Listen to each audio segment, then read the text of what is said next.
theory about script writing because we have to get to the format, the template of the video script very soon. So, good for us to take note about the different things, how they compare. Text versus radio versus online text and video. Text is better than audio and video when a subject is complex. For example, chemistry, maths, and economics. Why is this? Because especially you see it in front of you, you can go back to the content, and you can take as long as you need to do this. So definitely traditional text-based learning is not utterly outdated. We really need that as well. For these subjects that that are complex to explain, like video is complex to explain, you can do it on video, but the good thing with text is that you can take your time in doing that. Are we going to see some action? Are we going to see some action? Yeah? Excellent. Okay. We'll see about that.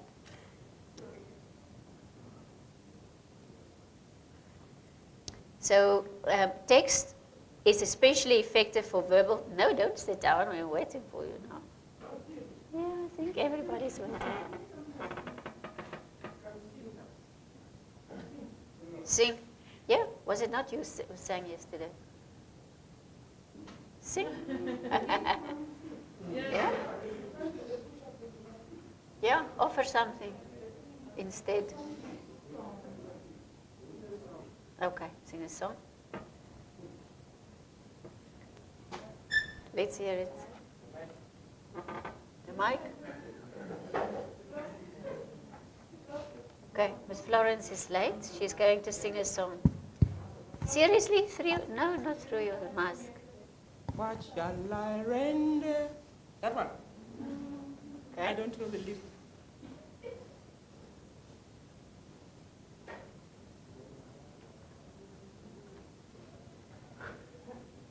Okay? Okay, the silence here is waiting for the singer. Okay? Give me this. But you had a song. Didn't you have a song? National anthem. Look for my people are wasting your time thinking about a song. Give her a song. She wants a song. Okay. Maybe you get company singing. Please stay here. Just stay there for a while. Okay, Florence is going to sing for us. Oh, goodness.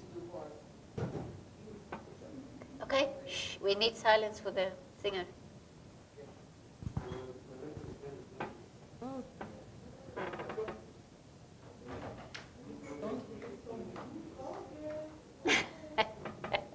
Nothing is broken here.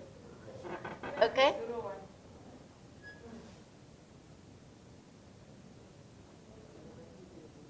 Okay. Okay?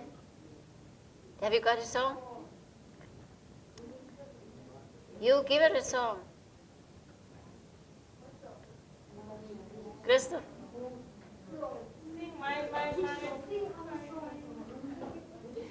What was that?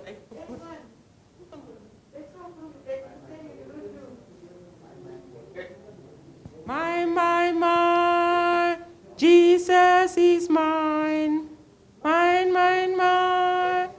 Jesus is mine. This is my Savior and my Lord. Mine. Jesus is mine. Thank you. Now, the two of you have some push-ups to do. How many do we want? Just 5. No, not just 5. 20. 20? Let's go. Let them Yes. let them dance, ma'am. Dance? No, they are doing. Okay. 1, 1, 2, 3, 4, 5, 6, 7, 8, 9, 10, 11, 12, 13, 14, 15, 16, 17, 18, 19, 20. Well done. The others are still over. Good girl. Thank you. That was for punishment for being late. Yeah. We're looking at text-based learning and how it compares to Christoph?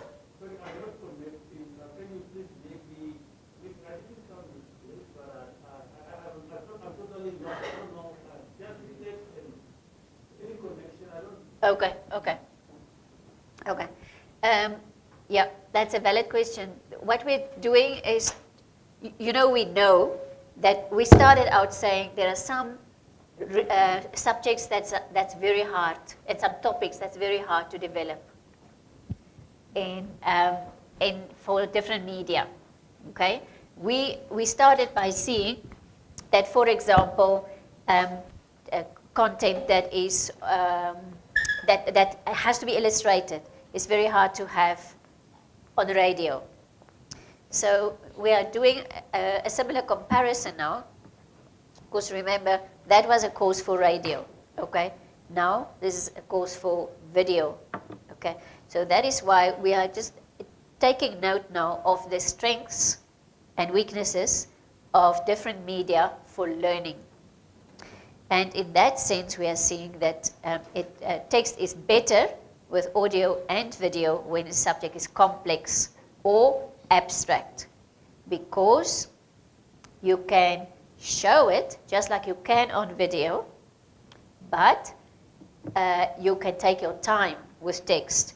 That book stays there, and you can take as long as you need to before going on to the next thing, which is not the case with a video. It goes on and on. You cannot pause it. This is the problem.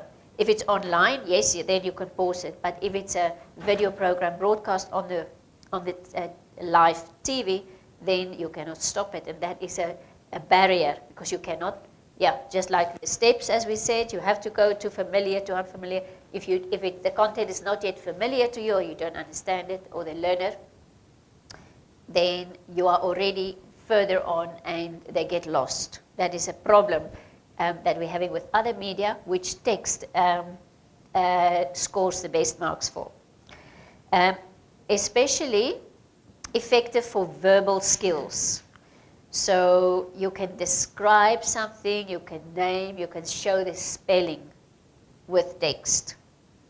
And it can facilitate practice and feedback, because you can show it with illustrations and text. So you can show how things work. You can make it easy with illustrations, with cartoons even, with graphs and graphics. So, and again, it's very useful for learners to refer to later.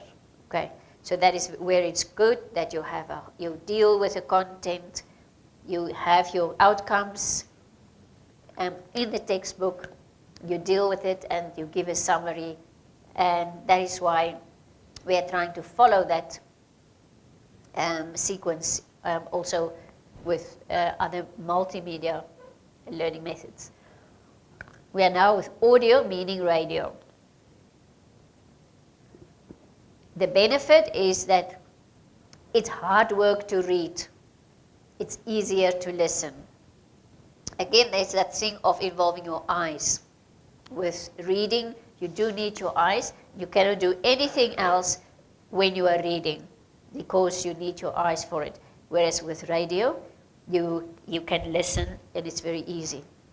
You could be doing actually something else with your hands also, or walking or running, or exercising.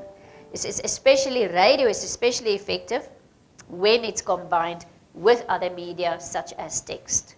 Okay, so before it was the hot thing to have video and all that. People were listening to books. They could also follow it on text in the book. It is more effective when the subject is concrete. Concrete, we mean in this case like a story or history or like that.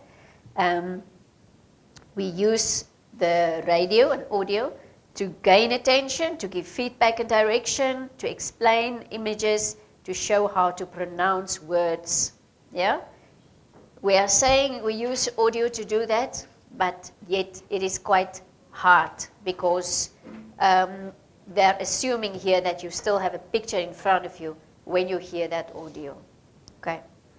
It's useful when the sounds are integral part of the learning, meaning you need really those natural sounds to support the audio message.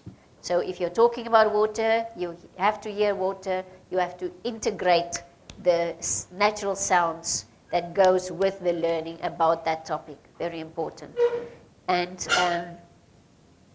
planning and follow-up activities are important because once you've heard it, you can easily forget it. And we have seen what a great percentage of content we forget very easily after 2 minutes. So it is important with radio that you repeat. Then displaying text while the text is narrated is also annoying. So this is again where you have that learning method maybe online, where you have someone read it and you also follow it, because either you read faster than he's reading or you read slower than the person is speaking. If it doesn't match up very well and naturally, it can become an annoyance. Okay, now we talk about visuals. These visuals is now a thing of mainly on the internet.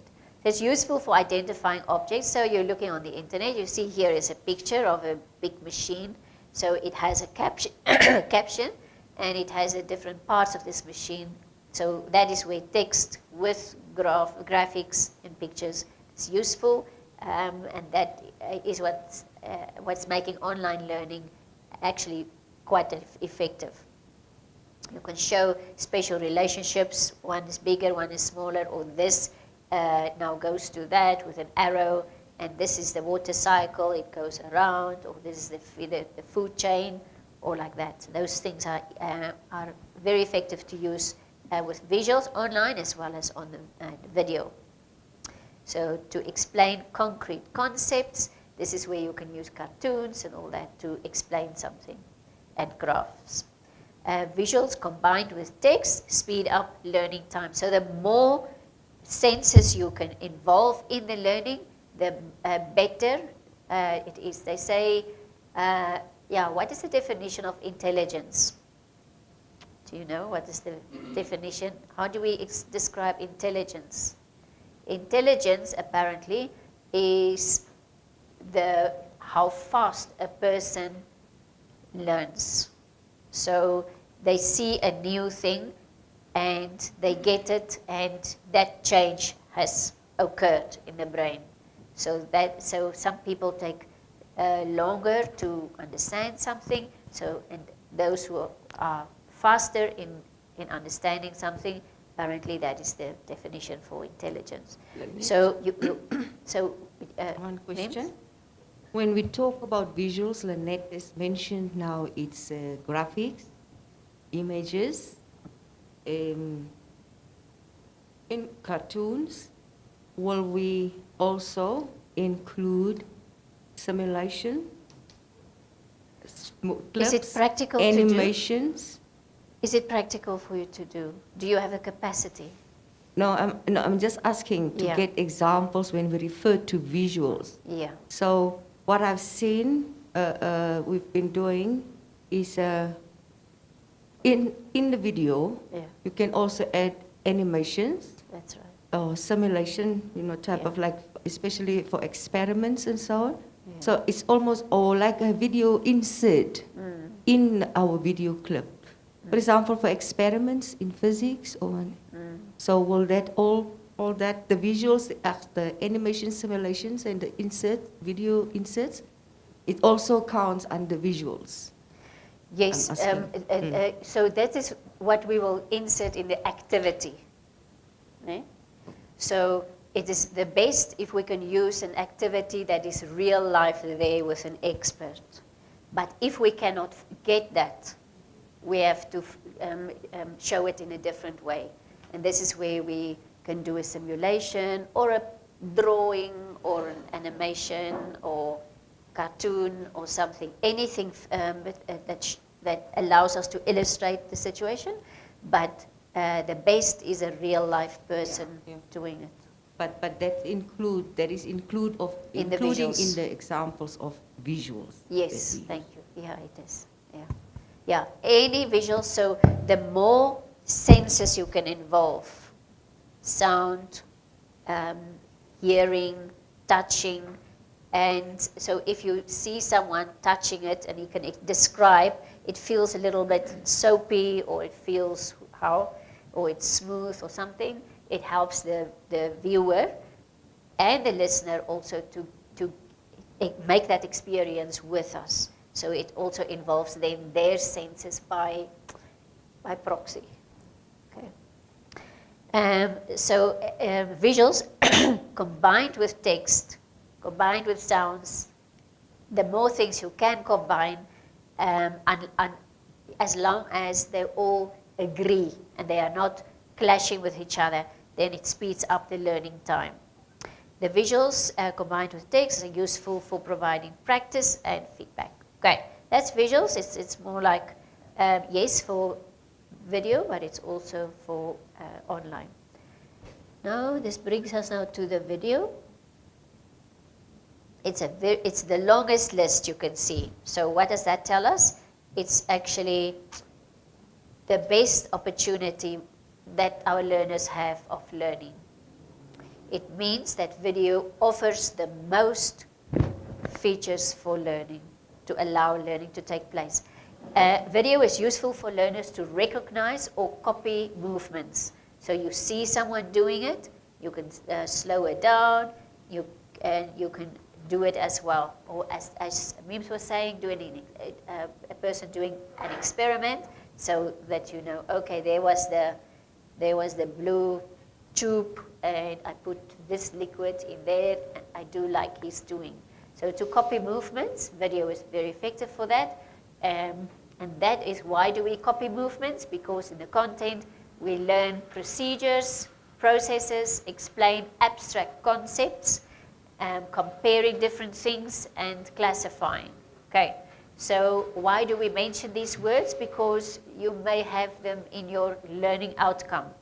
It may say, classify these different animals in terms of the group or whatever. So then you know that, okay, classifying is something that I can easily do with the use of animation or a cartoon or a picture or video. It's good for presenting lesson introductions. So when you say, good morning, I'm who, it's actually, it's nice to see actually who it is that's talking. So video is good for those introductions. Because you give also the learner an idea and a feel already for the lesson. It's good for gaining and focusing learner attention. Okay, because it can be really entertaining, and because with video you have his eyes. Okay, so with radio, yes, it's good that he can be doing something else while he's listening. However, the more senses we involve, the better learning can take place. So it is good for gaining his attention because you have an interesting picture, and for keeping it as long as it remains interesting. It can be usefully combined with audio for teaching, and with, of course, with pictures, and much more so with moving, real life situations. Avoid overwhelming with more information that they can mentally process. So yes, involve as many senses as possible. However, be very careful that all the clues that you are giving, none of them should detract from what you are trying to say. So if you are showing a wave, you are talking about a wave, it's the sound of a wave, it must absolutely agree. Otherwise, something bothers them. If something bothers them, they may not be immediately sure what it is that bothers them, but you've lost them, okay? Because their mind is stuck here.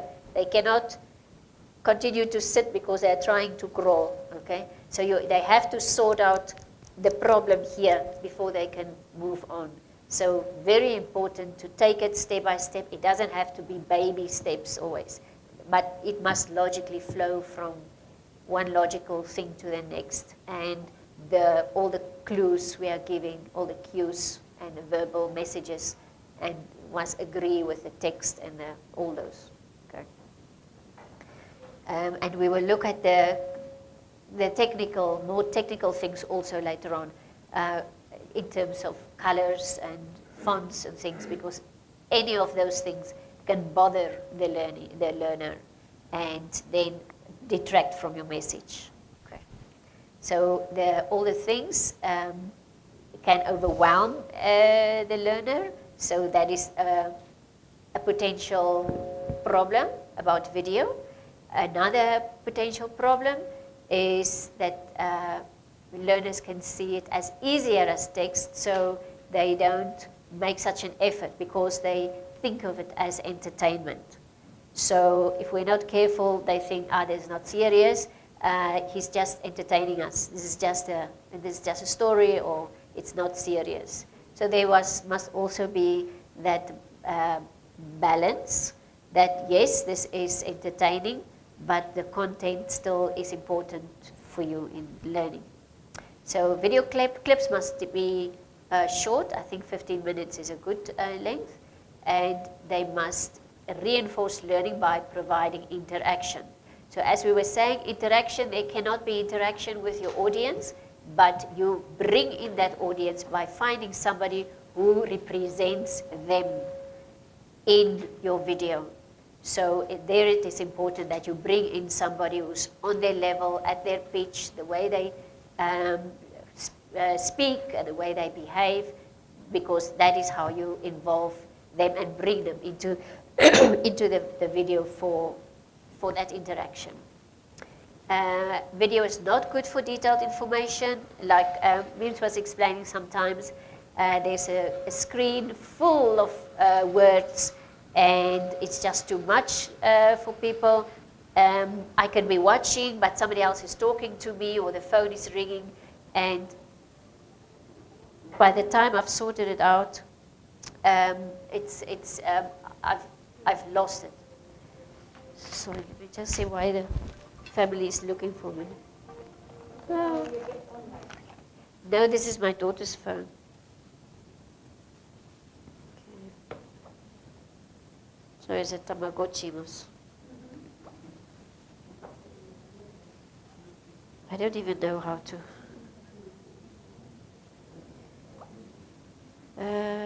Okay.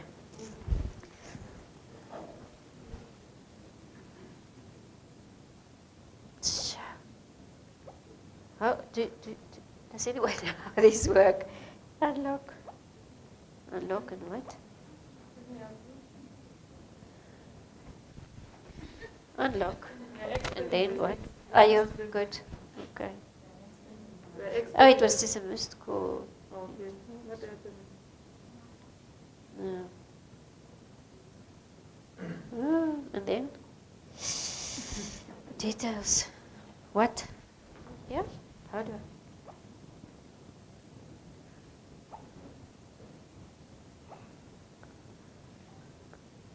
I apologize for that, but she's alone at home today. Okay. Is it this one? Is it? Yeah, Namcol? maybe, yeah. Let me just see. Okay, it's very Wow! Don't know this number even. Type it. Yeah, switch off. Oh.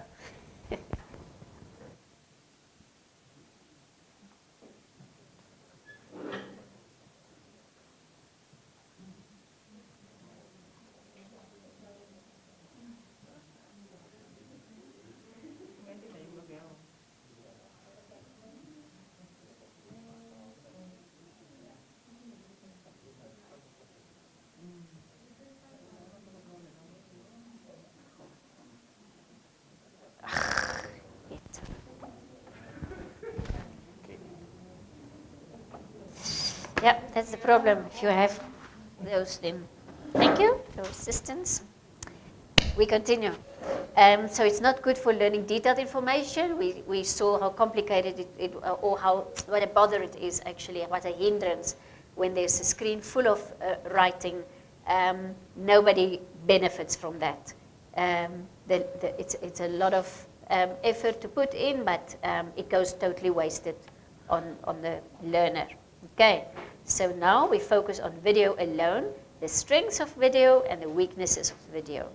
Okay, so a strength is combined with audio can effectively demonstrate procedures, changes, and processes. Okay, that is a very strong motivation for using video.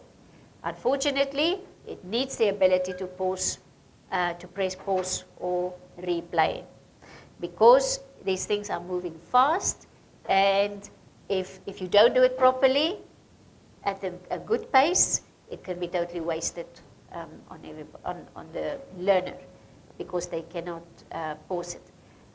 Also good for teaching attitudes and values using real life examples. So there's a lot that we can say by showing, which we do not need words in the text for.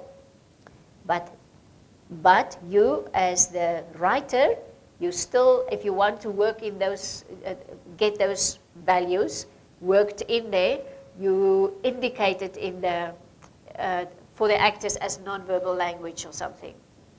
Okay? Yeah, back on it, yeah. So it's good for teaching those. Let's be careful how we use it. The weakness of that is that text may be needed to explain the actions. So you still have to, the actor would not necessarily know how to say it in a convincing manner. As we have seen this morning, it was really hard for us to show the nonverbal clue emotions that we actually supposed to have done. So you need the text to explain, because it's not, unless it's you who is writing, you're also acting it. Yeah, that would be ideal, actually, if it doesn't need a third party and so on. Okay, there's another strength is it's good to explain and illustrate abstract concepts. The weakness is that the information has to be fast, and some learners may not follow. Okay, so that is why we keep it short, basic, and then in your with your voice you can explain a little bit more, but the visual part must not detract. It must be limited, really.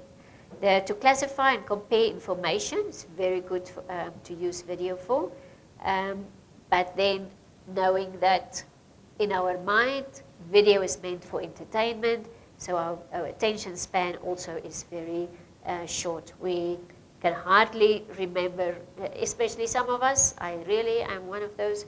I can watch a movie tonight, and tomorrow somebody asks me what was your favorite part, and I absolutely cannot even remember what the movie was about.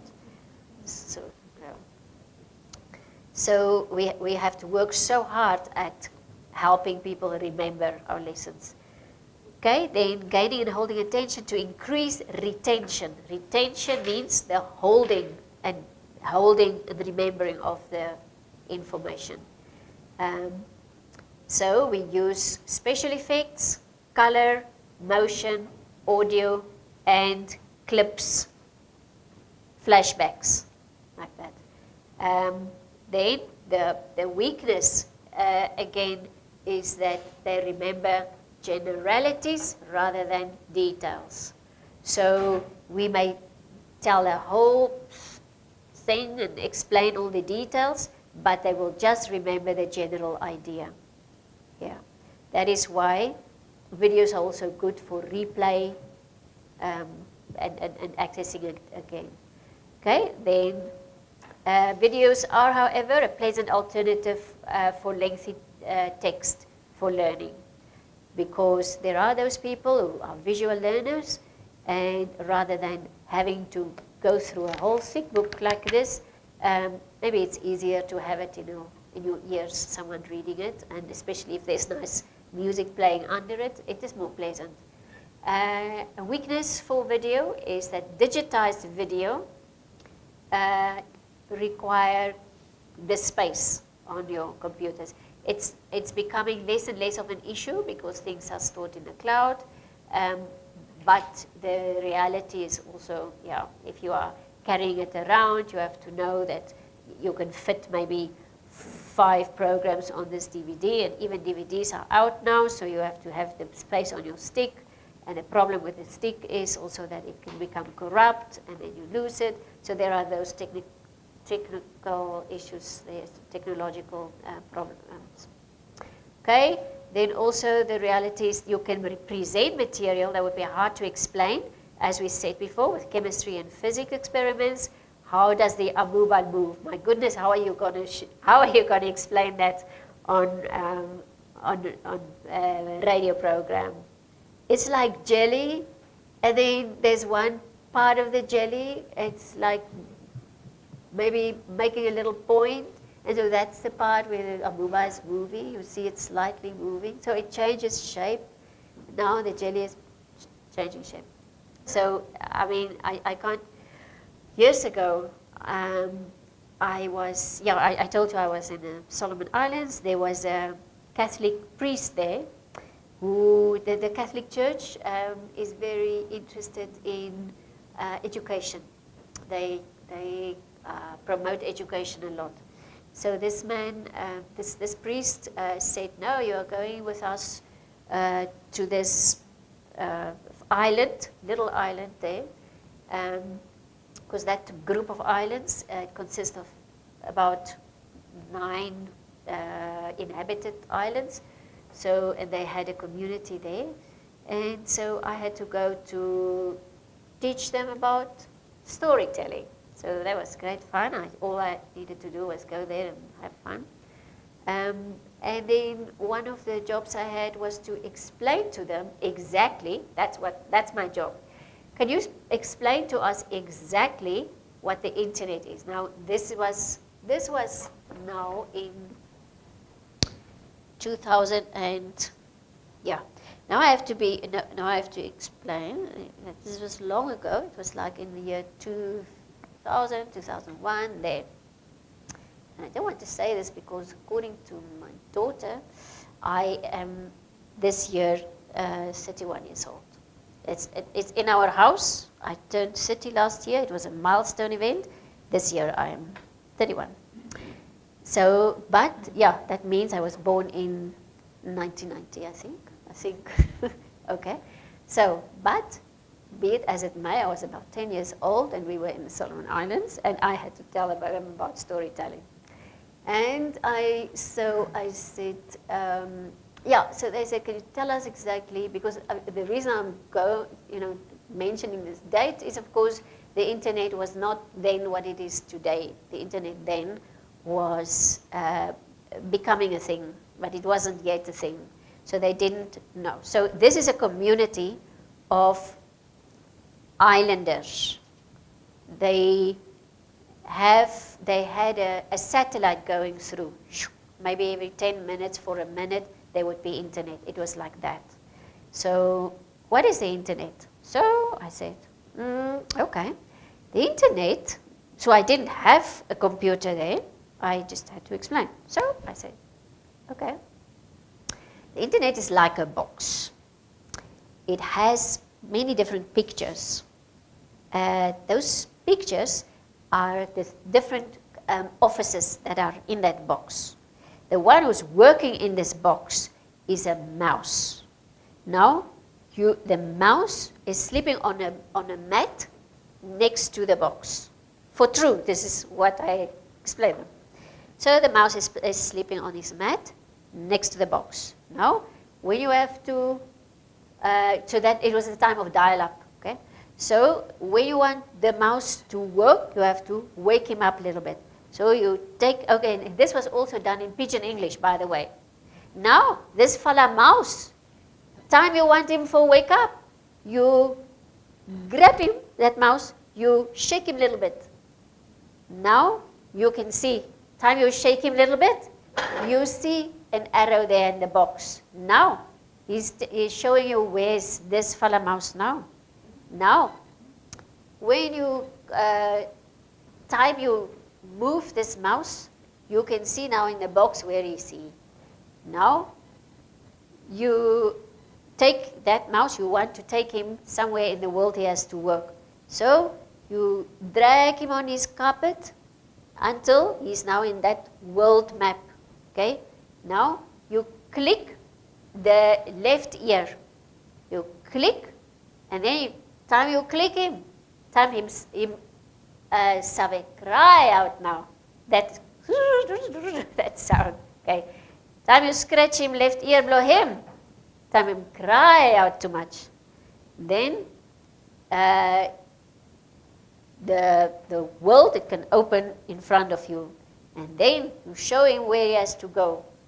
Time you click him, that country, blow him where you want for him to go. Or he can immediately call out to that country, he can come up in that box. Then you can ask anyone in that country, you ask them, they will respond to you. Yeah. Yeah. At the end of that day, it was very gratifying that they told me that they know everything about the internet now. They did. Okay. So, but it's really, it takes really effort. So, yeah. The amoeba, how will you explain the amoeba to move? You can show the heart valves, opening and closing, the human interactions, all those things you can do on video. However, it takes time for you to sync up a fresh way of showing those things. A video can present a reality. That is an enormous benefit that we have with video. Okay? However, there's high costs because you do need the computers, you do need the cameras, and these days the requirements are like 4K, or if it's anything below, they're not interested in it. Yeah. So the reality can be presented, but you have to find those expertise, you have to find the actors, you have to have the camera and the equipment and the skills that go with operating that equipment. It can be presented to large audiences of learners. That's the beauty of mass communication and multimedia. It can be distributed in movable format, DVDs are going out. Apple is not even putting them in their computers anymore, but the DVD slots, but there's now the removable drives. Testing is more effective than with text because, I think you are also moving that way with AS, where you mentioned that you have like a cartoon picture and you say discuss. You know? My daughter's online school, now she has to write an essay, and they give 4 topics, and 2 of those topics are pictures. And one picture is sushi, a picture of sushi, and the other picture is Djokovic, the tennis player. So they have to write 250 to 300 words on that topic. So those things are possibilities that you can play with when you have pictures. So when do we then use video? We use it when you have to teach, when what you have to teach involves motion, which is unfamiliar. Like you have to show how the heart pumps. So you can show exactly, you can show the movement with the animation, as Ms. was mentioning. So if you can have it in real life, when it was online schooling, there was one of the teachers, she actually had a heart there, a beef heart, a cow's heart, or something that she was showing. This is the heart, now I cut it, now it's these 2 lobes, and yeah, those are things that make it real for the learners, and so it's excellent for teaching. Concepts are easily and best understood with video, because you involve the visual there, the sound, you explaining, and the text where you are explaining, your arrows that you can put in, the movement of this. It is really what we have at the moment. It's the ultimate in learning. The material will be useful for a long time. So that is something, it's not a benefit. It is when we have to use video. We have to use video when we have to teach motion. We have to use video when it is better when it's abstract and we have to explain it. We use video when the material will be useful for a long time. So if it's just something that's going to change, so it's like maybe the current COVID rules or something is going to, it's fine to put it on the screen, but you're not going to produce a whole expensive video about the rules that's going to be valid for the next 6 weeks. Because it's expensive, it's just not the best way to do that. The strengths of video are evident when you tell the learners what they are going to learn and what they should focus on before you present the video.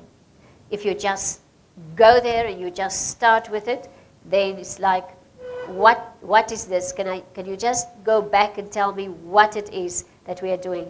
Like I think Christoph was saying now, just retract and tell me what it is we are doing. Then I can accept it, and I know where to file it in my brain. So it is very important. It's better to show the outcomes before you give it. Then the learners know where they are going.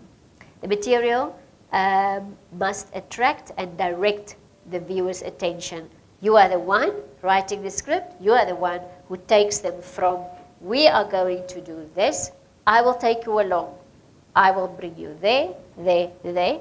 That is why you must be considerate to think about them now.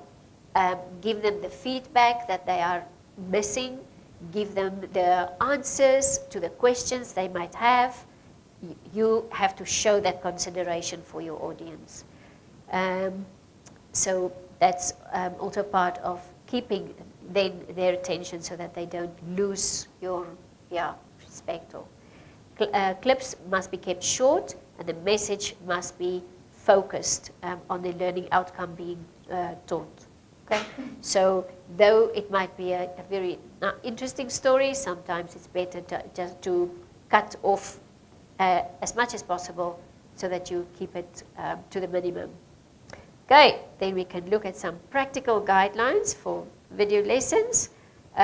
If there's already something, use it. Like if you come across something that you did a few years ago and it's still valid, keep it somewhere in a folder for yourself, because you know, oh, this really explains the digestive system very well. Then keep it in a folder somewhere and mark it clearly, and when the time comes, you can always go back there and use it. Okay? And make sure that it still looks fresh and complete and valid as it was that time. So get copyright clearance in writing from owners. Okay, this is a very hard thing, so it's actually better if you can provide the music or something yourself, or if you have like in-house music that you use, because these things become very complicated. Ownership and acknowledgement of ownership and copyright issues. So it should not be something that you are wasting your time with. So don't say, I absolutely want here Madonna singing whatever. You have to, because if you are saying that, then the script editor and who are assuming that you got permission to use this. Okay, and then you have to provide that. It must be in writing, otherwise you end up in court and many thousands of dollars later. Okay, so try to stay away from commercial songs. better to, but if there's a commercial song that you want to use for this situation because it suits there, it will fit there very well. This thing of maybe you want to use this song of I don't like much, or I don't understand algebra or whatever. What is that song? Don't know much about algebra, something like, and history and what.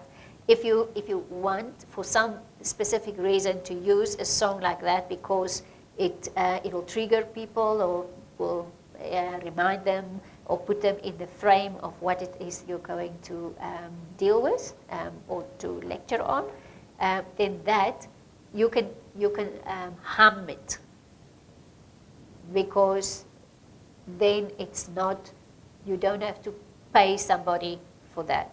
You just sing it and then make it part of your dialogue, and then you don't have issues like that. Okay. Yeah. Be very aware of quality of material, because this is a time where your clients are discerning. If your things look, if your camera material, your camera quality is not of high quality, then it looks like, oh, Namcol is too poor. Maybe they're just a fledgling organization. Maybe they're just trying to do something. They're not yet there. Unfortunately, we are impressed by the best quality, and so it's important that as a professional organization, as a professional writer, you give the best that is there in the market. Okay. Also with regard to the technical quality, as well as the quality of your writing work. Okay. Just briefly running through this, producing the video. It's good if professionals do it. The media producer, the producer will plan and schedule the filming. So in this case, it is the program developer, right? Isn't it? We will make a short list. So that is at the top of the script, where we have a box for visuals and for props. That is you planning it, and the PD and the team, where they are going to, before they go out to shoot it, they look at the requirements. Sometimes people come with a whole long list there, and they look at the practical possibilities, whether it's possible to do all that.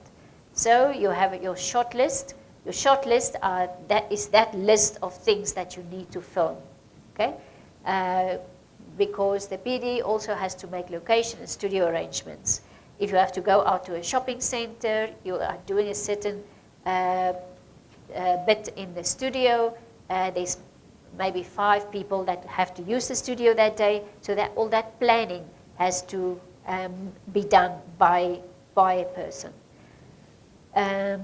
Okay, but that is not your problem as a scriptwriter, but just know that they need the time for that, and it's an important activity in the whole process that everybody, the whole team, has to keep in mind. Okay, so there's the thing of finding talent, and that is the hard thing.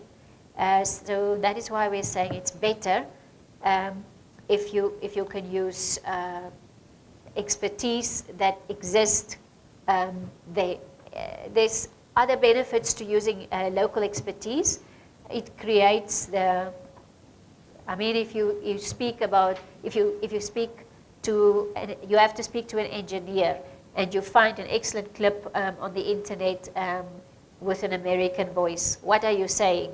Oh, those guys, they are engineers. Here, we know nothing. We are just trying also to become engineers. So be careful of the non-said, non-spoken messages with that.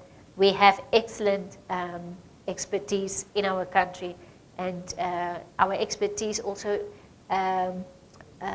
appreciate the exposure of that, especially something that is an educational video.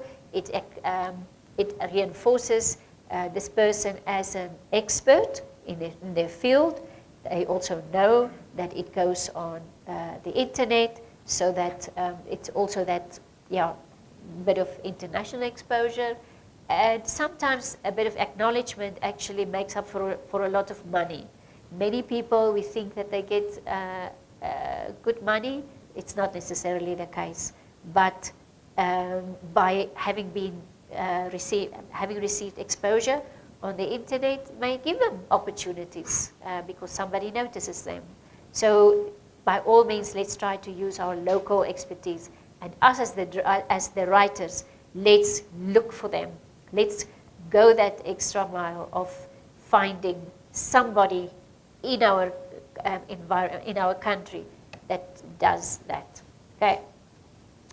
Props, there's a box for props on the script that where you say, okay, I'm going to have this discussion. So this morning here, they needed that laptop there, so that was a prop. So in the writing of the script, they could have said, yes, there must be a prop, there must be chairs there where people are sitting to watch the game. So there must be an arrangement for editing facilities. It doesn't help if you want to make a movie and you don't have an ability to do the editing. So those things have to be provided for and planned for and budgeted for, the expertise as well as the equipment. You may make suggestions about specific filming shots, so the writer knows, and that is why you put your telephone number of the writer at the top of the script, so that the one who is going to film it can check with you, is this what you have in mind, or is it okay if we go to this place? Because the two of you are together in planning and executing this script. Okay. Do you want to say something? They want to share with us? The mic. Can I bring you mic?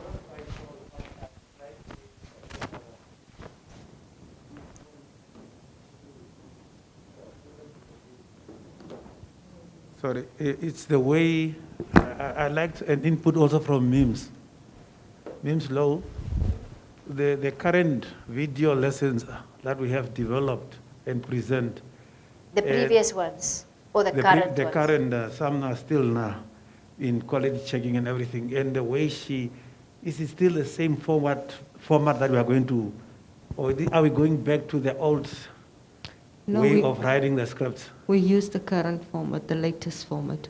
But now the way Lynette, the props coming in, the way, it's like we are going back to where we have the... No, you are thinking now of the radio script. No, the video now. I'm talking about the video now. No, we are going to, from here, we are going to the new format now of the video script. It has still the props. Yes. So props will now not be, let's say, Christoph, you want, for example, in the science subjects, you want to do a demonstration or experiment, so that you would like to film. You will still have to see that you have the things that you need to have to do the experiments. But we don't have some actors. It's maybe now one person doing the experiment. It's not like previously that you have this conversation. So if you're going to do for the video inserts or whatever, the images that you're going to look for, the animations, images that you have to create, all the artifacts and stuff that you're going to include into your video, that those are, it's part of the props. Lynette, am I? Yeah, absolutely. Yeah. But no, It's going to be fewer props than it used to be, because it's not a whole drama that you have to recreate or that you have to create. So you are aware of that? Sorry, I didn't. Okay, well, when you get there, then it's fine. Yeah, it's Okay. more the activities, but for the activities, let's say you are going to have an activity of an experiment, you still need those fluids, or that you still have to prepare for it, and that is why you put it in the props. Okay, but the actor's part is? The actor's part is for the most part out, unless you absolutely cannot have a realistic activity there. We are trying to move to realistic demonstration by an expert. And for that, they don't need a script. You don't have to say to them, you are going to say this and this. You are going to say, I'm going to ask you these questions, and you just respond naturally.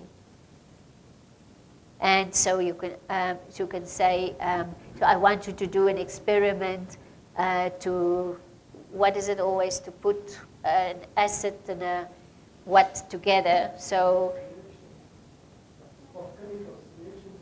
of chemicals. So you have the acid and the alkali, and so those things you have to prepare. So you put it in the prop store. Thank you. How do I get to this scene here? Where am I supposed to?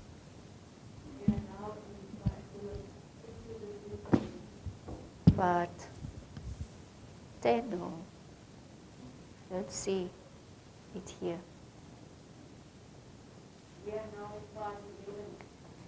Why is it not here? I have to refresh. I don't see a part in it.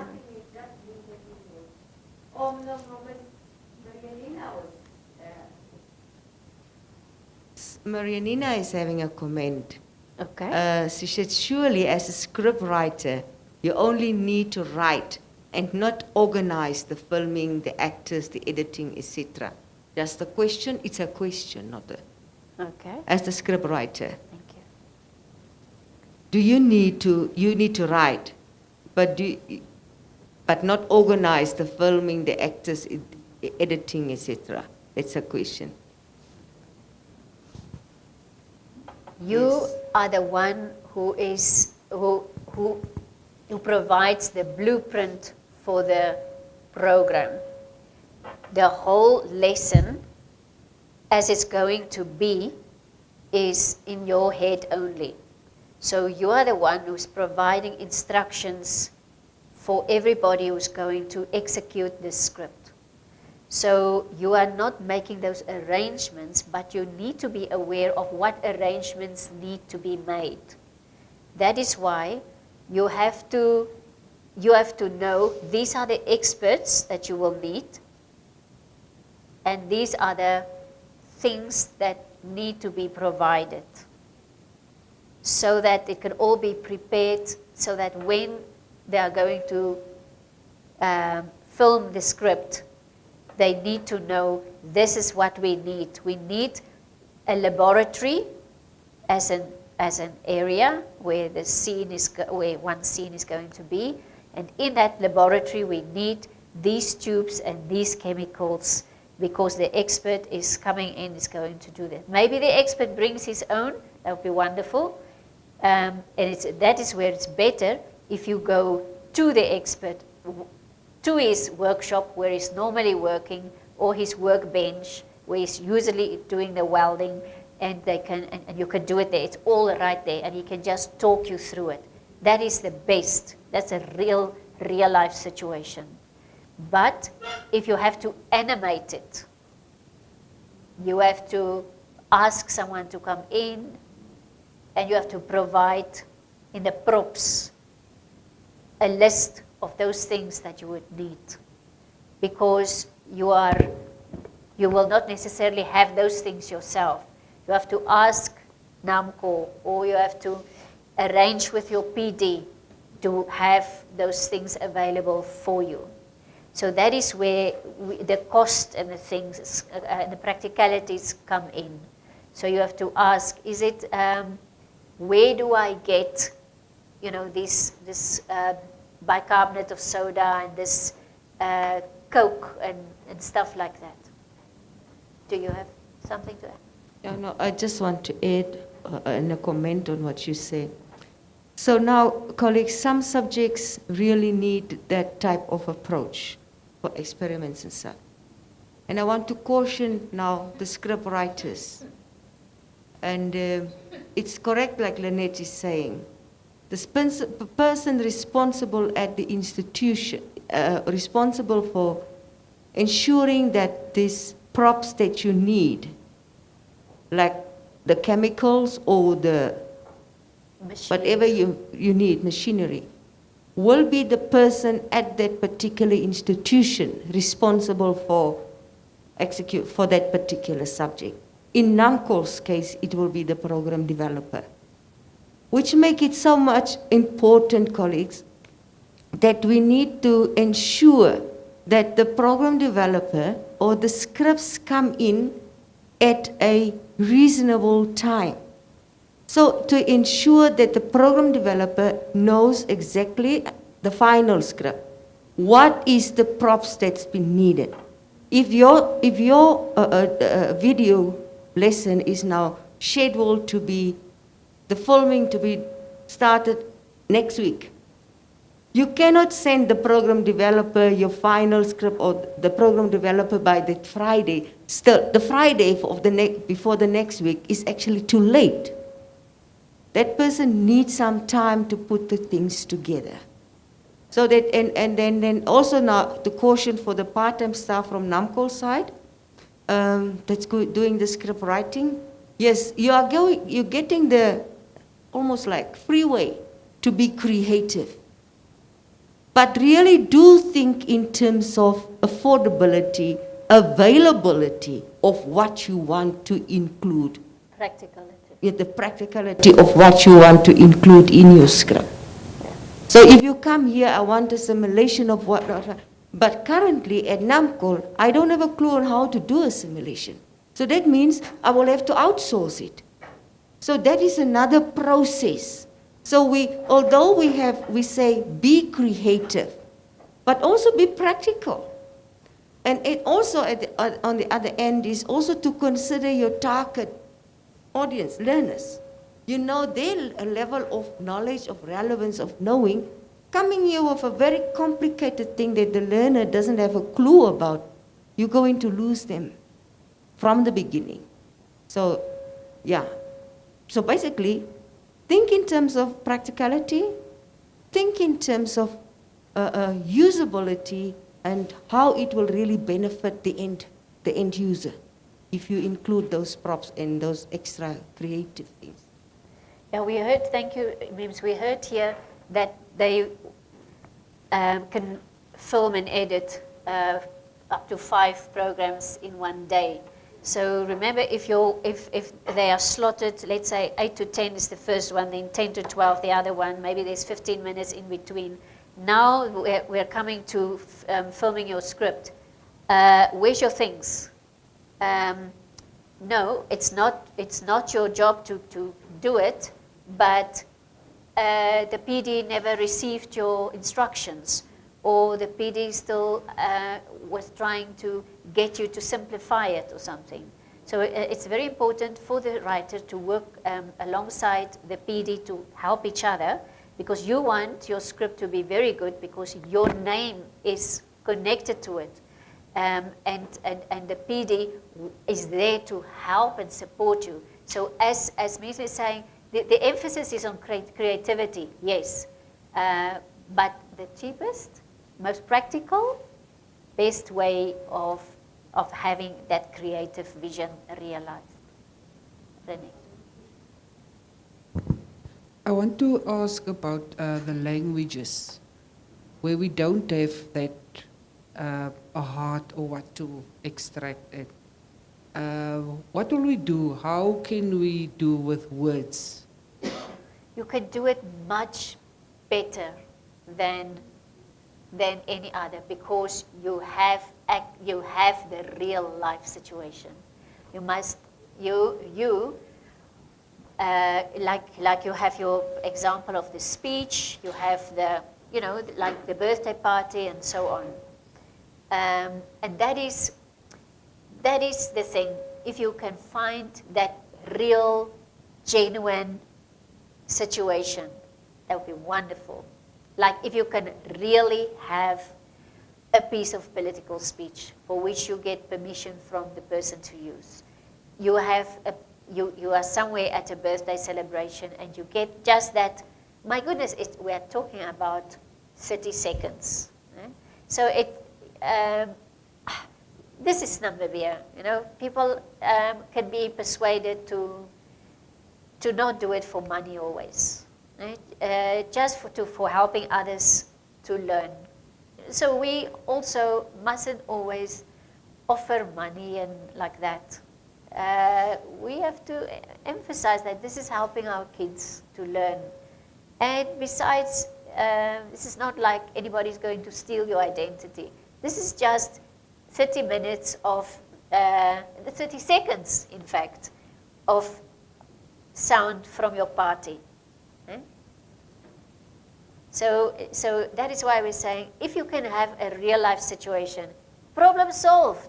You don't have to put in the props, you just put that clip. It's really short, it's easy to do. Our cameras are really, our phones these days have really high quality video. Just check with the PD whether they are happy with the quality of that clip before you put it into your script. Okay. Any more comments before we continue? Okay. We go back to that list. Where was I? Okay. So there's the issue of the talent, of the props, the editing facilities. It's important that the writer works with the PD in arranging those the specific filming shots, because we all realize and appreciate that you have the script in your head. So so give guidance, and remember that it's not a personal thing. It's not like I don't like your script. It's not like I think it's silly. No, it is yours for sure. Just help me understand it better. Just explain to me your vision. Okay, so that goes for every step along the way. We are together. So just explain why you want it from this angle. And why it's important that, because sometimes you may think that absolutely has to be from this angle because, and the cameraman is there saying it doesn't work. You cannot shoot it from this angle. You just don't take things personal. Just explain why, because you want this in the background, or you want to show his arm on this side, or whatever the reason is. Help ensure to be aware of correct filming environment. So that is, again, the cameraman knows all those things. It's part of their skills. But you have the vision, so you've asked the cameraman, how can we do it so that this is an environment, or the clouds can show, or whatever you need. Then the black striping, I think what they need there is the text, the strap lines. The strap lines, again, we're talking about maximum 6 words.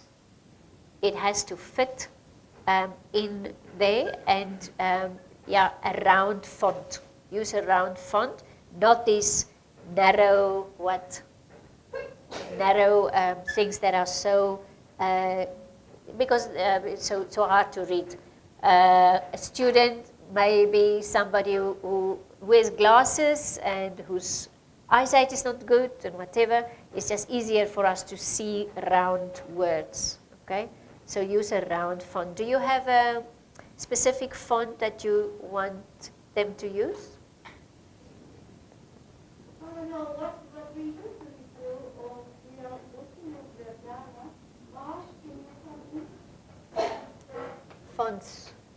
Fonts to use in strap lines. Because it's actually good if you have a uniform font.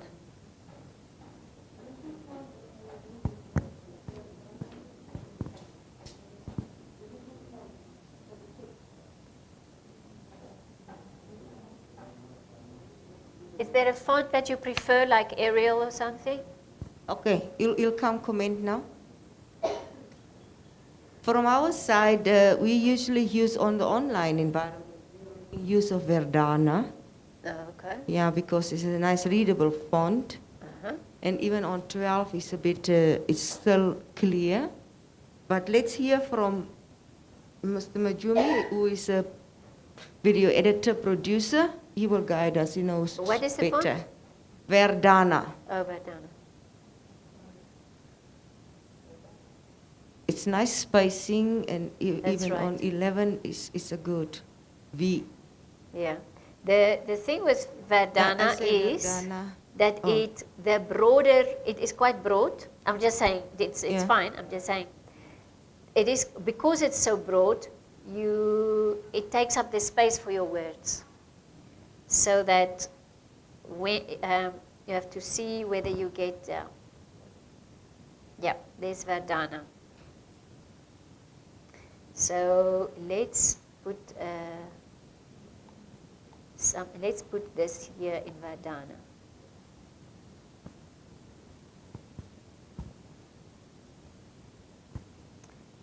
What do I have to? Can I do it this way? Oh, do I really have to go all the way down?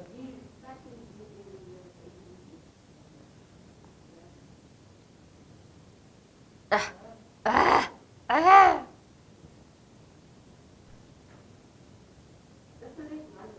Yeah.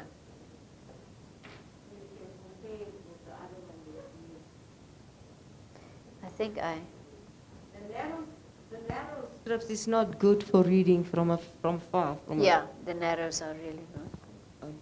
Open. Okay. Ah, there it is. I killed it. Okay, the script that, the font that we generally use for editing is Open Sans. And the reason why we use Open Sans is because it also has, it has the regular font, it has a semi-bold font, and it has a bold font. So there are times on the screen, there's certain things we want to make bold. There's some things we want to make semi-bold, and there's some things we want to make just regular font, depending on how we want to emphasize the text that is on the screen. So that's the reason why we use that one. It's very clean, it's legible, and it doesn't really take away from the text itself. It doesn't have too much character. Some of these other fonts have too much character that it actually takes. Sorry, just tell us again what the name. Open Sans. Okay. Some of the other fonts have too much character that it takes away from the information itself. It's too creative, so to speak. So that particular one, I don't know if it's available everywhere, but it is available in the video editing software that we use. And so we do use that one so that the information comes across without it being too creative, and it takes something away from the information that you're trying to bring across. Also, we don't put too much text on the screen, and when we use that font, the information is easily consumable. You can be able to just read it.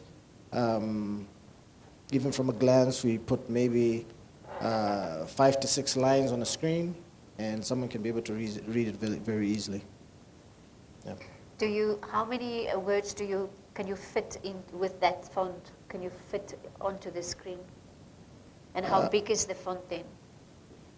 Because if you're talking about Open Sans, is it like 12 or how big? The size of the font. Yeah. Actually, if I remember correctly, it's for headings we use between 70 and 80, and for the normal text we use about 40 to 50. Okay. Let me just... And so since it's on a video screen, that's what works. It's a bit different if it's in a text document, for example. But in a video screen, the text is actually much bigger than what you would have in a text document. Yeah. Yeah.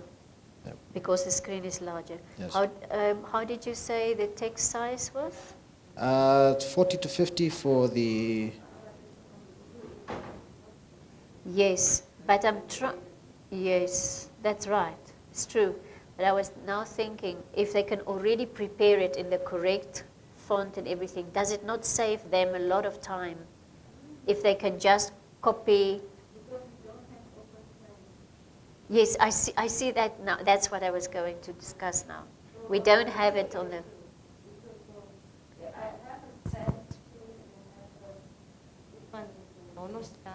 Yeah, there's a And lot of this one saints is there, but the it's not the Sardana. open saint. So it's not such a big difference. They can keep it on Vedana. on Verdana, even on 11 for the script. The font, the setting of the font is very specific. Yeah. I think there we can have structured right, yeah? Sorry. Yeah, for the script, let's keep it on Verdana 11.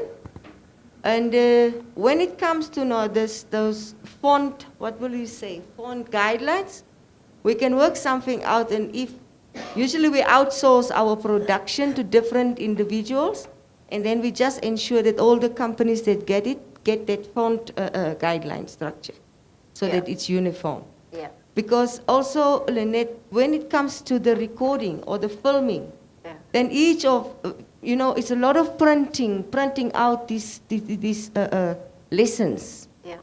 And having so big fonts is going to mean more pages and, yeah, also save on cost for us. Yeah. That's right. Okay. So I'm changing the template. Yeah. Yeah. So we will discuss the format, the thing to take note of. Another Yeah? thing is that because of the fact that the script is written in a Word document, and the size of the Word document is different than a video screen, then of course you won't be able to use the same font Yeah. or the same font size. Okay. So once we take the text from the script and put it into the video editing software, then we still have to work out the arrangement on the screen to see what fits and what works, whether the information is too much for one screen and we need to go to a second screen and that kind of thing. So But if they put it in Verdana, then it's easy. And do you have the script in front of you when you're doing that? You have it electronically, yes, so you can just copy it. You don't Yes. have to write it all over. yes, Okay. And then Verdana is fine for you to work with. yes. Yeah, but of course, where sometimes we might spend a lot of time in the editing process is if the previous processes have not been completed as they should, let's say punctuation and stuff like that. So Yeah. now we have to go in and make sure that there's a full stop where there should be a full stop, Yeah. or lesson objectives don't have full stops, only at the very end and stuff like Yeah. that. Yeah. Okay. Okay. So they don't want to be fixing things that time. It's better if it's proper, Yeah. so that they can just copy it. Yeah. Okay. Thank you, Marsh. Those are things for us to keep in mind to make it easier for them as well, because as we can hear, they have quite a bit of pressure when they're doing this. In terms of time and use of resources, and the studio is booked for a certain time and all that. So let's help them by making sure our scripts are correct. Okay. So we use Verdana 11. Okay, and then of course you can, don't use italics. Don't use italics because it makes it just like the narrow. It just makes it harder to read. So it can be underlined, it can be bold, and it can be regular, but let's not, and it can be in different colors. So all those things can help us to highlight certain parts of the script. Okay. Just in case, in terms of the filming environment, and you may want a scene in the night. It's also important to discuss whether it's possible, the practicalities, and so on. There needs to be proper lighting. So very often we have we had scenes before, like it's early in the morning, the cocks are crowing, the sun is coming out. Yeah, somebody has to get up early and film that sunrise. So, yeah, people are claiming overtime very quickly. It's just a practical thing to discuss. Will it add to the cost if I do this? So let's discuss with the PD as we go. The location of the sound boom, it's all things for the technical people. And the setting of sound levels. They will worry about that. That's technical things. Okay, we can really see.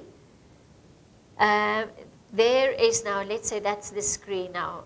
Setting sound levels, we can see the space it occupies, okay? Let's make it 5 words. Setting sound levels to maximum. Okay, it's not a thing. We are just looking at the space it creates. Okay, there it is on that Verdana font. Now we put it on a small font. Let's see how it compares. Let's say we have now something Calibri. It's a little bit smaller, but it's still round. But it's quite a lot smaller, actually. Let's see, say we have Arial. It's a little bit rounder. It's still usually, yeah, often they use Times New Roman for very formal documents. But as soon as it's a lot of reading or to make it easier to read also on documents, they would use Arial because of the roundness. Verdana has a block, more a block view, and both of them are good for readability. Okay, so we will use Verdana 11. Okay, we can see it will be a challenge for us to keep the no, not to maximum. It'll be a challenge to fit in the word sometimes on the screen, but that is part of keeping it readable and allowing viewers to easily see it. Yeah, Okay. a comment from my side. I think, Lynette, in writing the script, yes, it's important that it be in a font big enough to read, because that person is going with the recording, they're going to read. Yeah. So that's why it's needed to be a nice clear. So if you look at Verdana, because it's a nice big font, you can still keep it on 11. Whereas for Arial, you will have to set it on 12 to be a bit relevant. To be the same big Yeah, number. more or less. So, but it's not, that is not just really a headache Yeah. about the font. If they now type here in Calibri, it's fine to select a document and say, change to Verdana when it comes in. Yeah. Yeah, so it's not really, but and how it's going over, only when they do their text writing, that they want to appear on the screen. I've learned something new, I'm going to continuously refer to it. I know about it, but I didn't know we call it that. It's what Lynette referred to yesterday, the 6x6 rule. For on the video screen, maximum 6 lines of text, maximum 6 words. That is what the writer needs to keep in mind. So when you structure your summary or whatever need to put to appear on the screen, you need to remember whether you have Calibri, whether you have New Times Roman for your Word document. Just remember maximum 6 words in a line. In maximum 6 lines on a screen. And put the bullets there, because it tells your mind that these are separate points. Otherwise, your mind takes it like a paragraph. Do you have a camera? A mic there?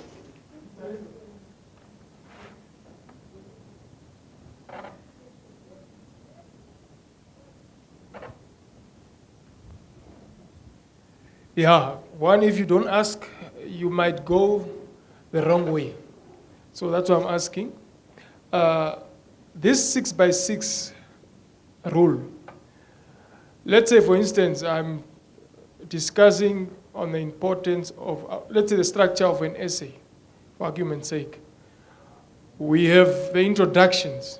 So under this topic, the introduction, I will have the 6 words in the 6 lines maximum. Am I right? Then when I go to the body, same procedure until I finish my lesson. Or do you refer to it as the whole essay structure should be only in 6 by 6? So that I'm just clear from the word go, since we languages, especially African languages, are highlighted as so in text, too much text, so that we do away with it from the word go. We don't say it, but I had this side. You were misconcepting the whole concept. Thank you. You want to say something?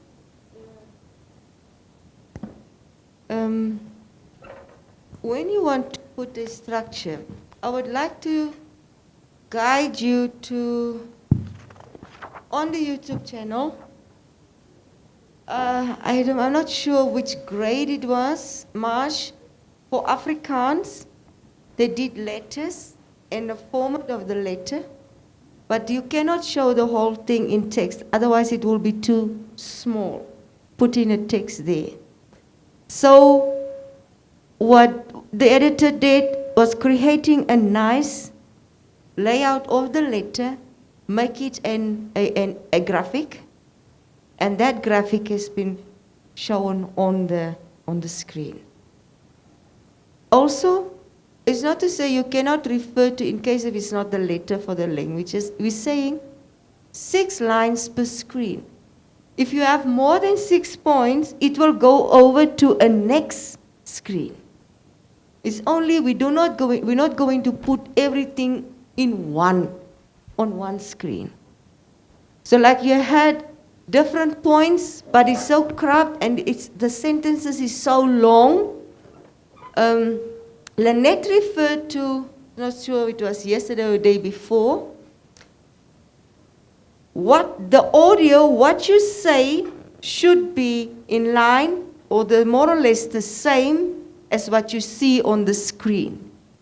But it does not mean that I'm saying here now, I'm now making a statement. You find different types of speeches, then I name it. Then I don't have to put on the screen, we find different types of speeches. We will just have a heading, types of speeches, and list it.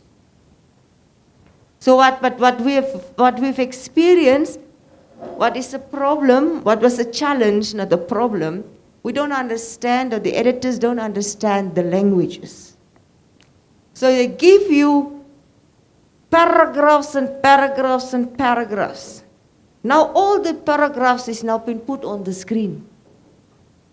So all you need to do, what you say in your audio part will be in line with what is shown on the screen, but it will not include all the unnecessary words that you say if you say a sentence. Yeah. We will not put on the screen, we find different types of speeches, but you will say it. But on the screen, we will show different types of speeches and list it. Yeah. So if I just see if I understand correctly. So for every point that you are making, so let's say you deal with this paragraph about different types of speeches. While you are making that point, that is where you will have your 6 lines. Then when you go to a new point, you come with another 6. Okay. It can be fewer than together. 6. Yeah. Okay. Yeah. All right. Okay, so yeah, things that when you are filming, Um, you as the writer will not be there, but you might speak to the expert, and then it's better if the expert that day is not wearing black, white, or very dark or bright coloring. And stripes also are sometimes complicated. I think these things are less complicated these days with better cameras, but it's always better not to cause complications. So it's better if the person has a pastel color clothes on, because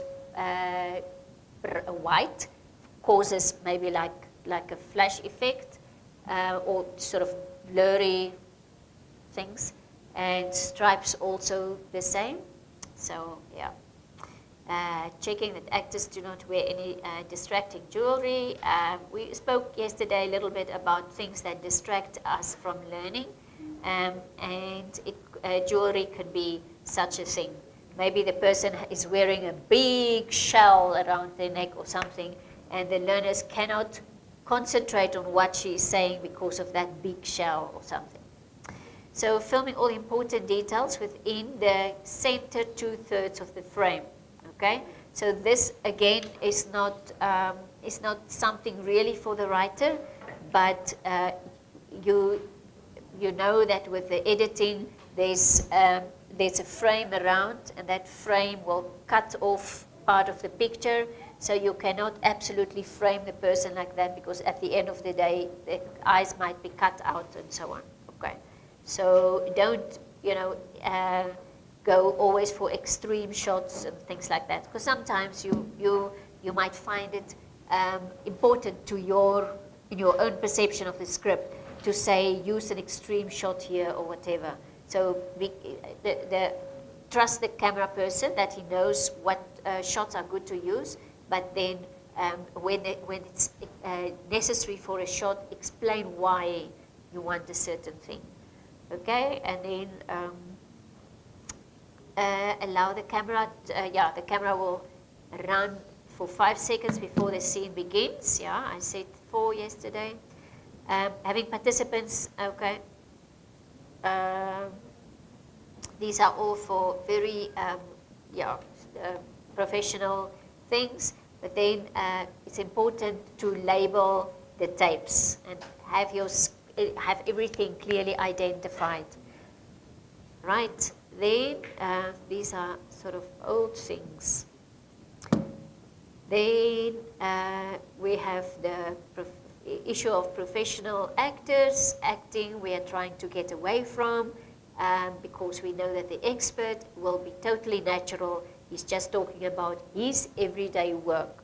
So that person, you can push him, you can say no, give me only the essence. You can really mess with him. He will not get frazzled because he's talking about something he absolutely knows. So you can ask him, no, say it to me in shorter words, or say it to me in everyday language. They are the expert, they can do that.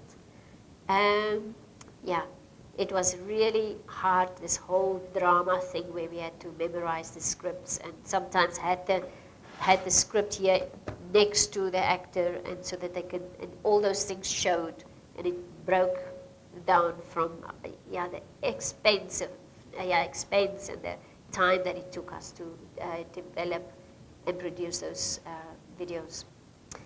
The equipment must be good, and it's important. There's a whole line of checks that are there to help ensure the quality.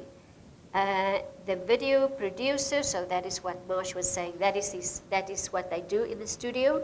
They make sure that the script is followed. So your script is it. You have to indicate there everything. If you leave out something, the person who checks it will not necessarily think of that there is something missing here. And then they notice it in the filming. But why was this not indicated? Because now the things don't make sense, because there's something missing here. So your job really is very important. The one who's going to edit it will follow your script. The one who is filming it will follow your script. The one who's editing it later will follow it again. And then when they do the final checking, again, they will see, is it an execution of the script? Because your script is it's the roadmap, it is everything, it's the architect's plan. So it's important that people look as though they are real, and yeah. This is for the camera person. They might have to film a scene from different angles. It means that if something breaks up in one scene, there is another scene they can use. Okay, things like that. Okay, so these are all things for the practical things for the people, about the tripod and the types of shots and all that. Now let's talk a bit about the editing. It's just about downloading the footage, editing, the clips, the trimming of the clips. So in the filming, if you are there, if you are part of it, or if you are there when the actor is there, be aware that if you are saying to him, okay, please do this experiment now, and then the guy just straight away starts to talk, don't feel shy to say, stop, please. Can you wait 4 seconds, then you start talking? Okay? Because if he just starts to talk, which happens very often, especially with a natural expert person, he's just doing his thing. And if you're not ready, you are forced in the end to cut off part of what he was saying, and it could have been very important. Okay, so you give guidance, the one who is going to be there, whether it's you, probably if you arrange the expert, then it's your job to speak to them, to give them guidance, to say, we are going to do this now, the cameraman will count you down from 4 or something like that. Or once, the camera person will give you guidance as to when to start. Because otherwise he will ask you, can I start? And it already gives an unnatural thing. Because then from, can I start? Then he turns and then he's thinking how to start. All those things make it less natural. Okay. So you give him guidance. You say, you just go ahead, you do your thing. The camera will tell you when to start. So the camera just goes 3, 2, 1. Rolling or something like that, whatever it is that you're doing. How do you indicate that you're ready to start filming?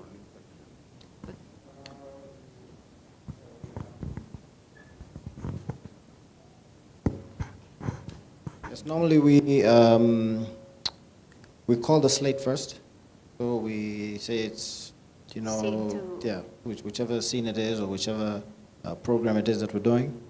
And then we either clap, or if we have a slate, and then, to make that sound, and then we say action. Okay. So after action, then they go ahead and start. Yes, there's a program that she wanted to refer to show you the spacing. Okay.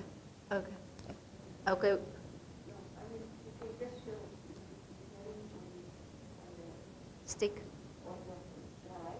Okay. You can it's having it on the drive. It's in line with what you say, that the script writer should indicate the space as to what to what. Yeah. So what he did, and we want to show how a letter was done, and it was done this way because the script writer indicated your address, leave a line open, greeting, leave a line open. All that instructions were given. So, and then that is the result of what was done with the letter. Where's Mr. Misty now? Mr. Westerwette? Oh yeah, he slipped out of here. He sailed out of here. Where? Namcol. I think showing examples will be a little bit more. Showing examples will make what we talk about a bit more clearer for the writers.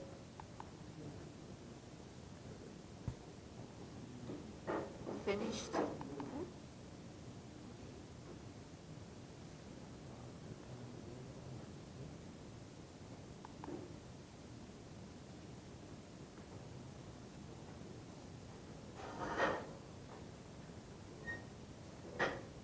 Okay. Sort of here. Okay. Okay.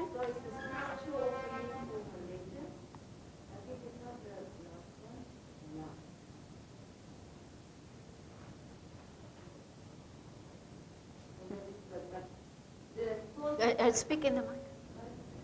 The script writer in the script was saying, this is the form, leave a line open. Then that, leave a line open.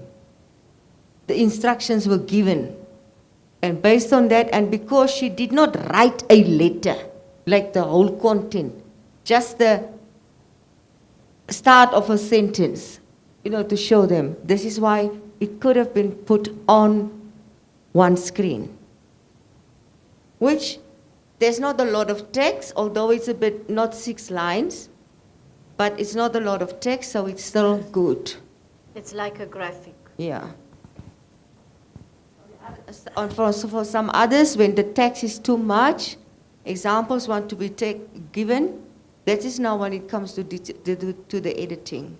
We might put some in the text on the screen and some put in a text box that is wide and show or different colors, so when the text is too much. Okay. Okay, so what we see here is a nice clear heading in bold. We have the address here. We can see it looks like a letter. It's clear. They left out those lines to show. Then they have just the essence of this. It starts, I have interesting news. The paragraph 2 says it will be so exciting. Then 3, lastly, I want to, and then with friendly greetings or regards or best wishes, your friend Polana. So this is actually the whole letter on one screen. The nice thing about here, see what they did with the color. See there, it even looks like a little bit of a run on the paper. So the subtle use of color and things to show what the situation is. Are you looking for somebody? Yeah. Someone? What kind of car is it?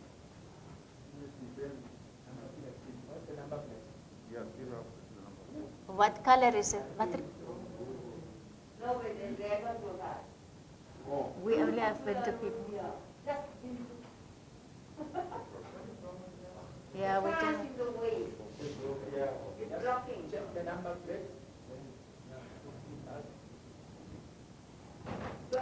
Okay, so we can actually keep this script to look at later again, as an example.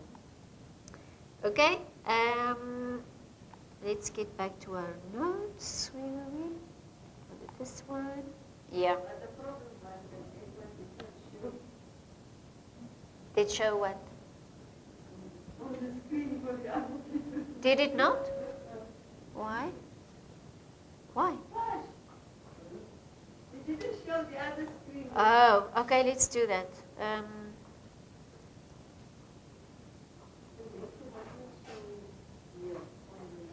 But we were not. Video script. Oh, okay. It was showing. Okay. All right, that's good.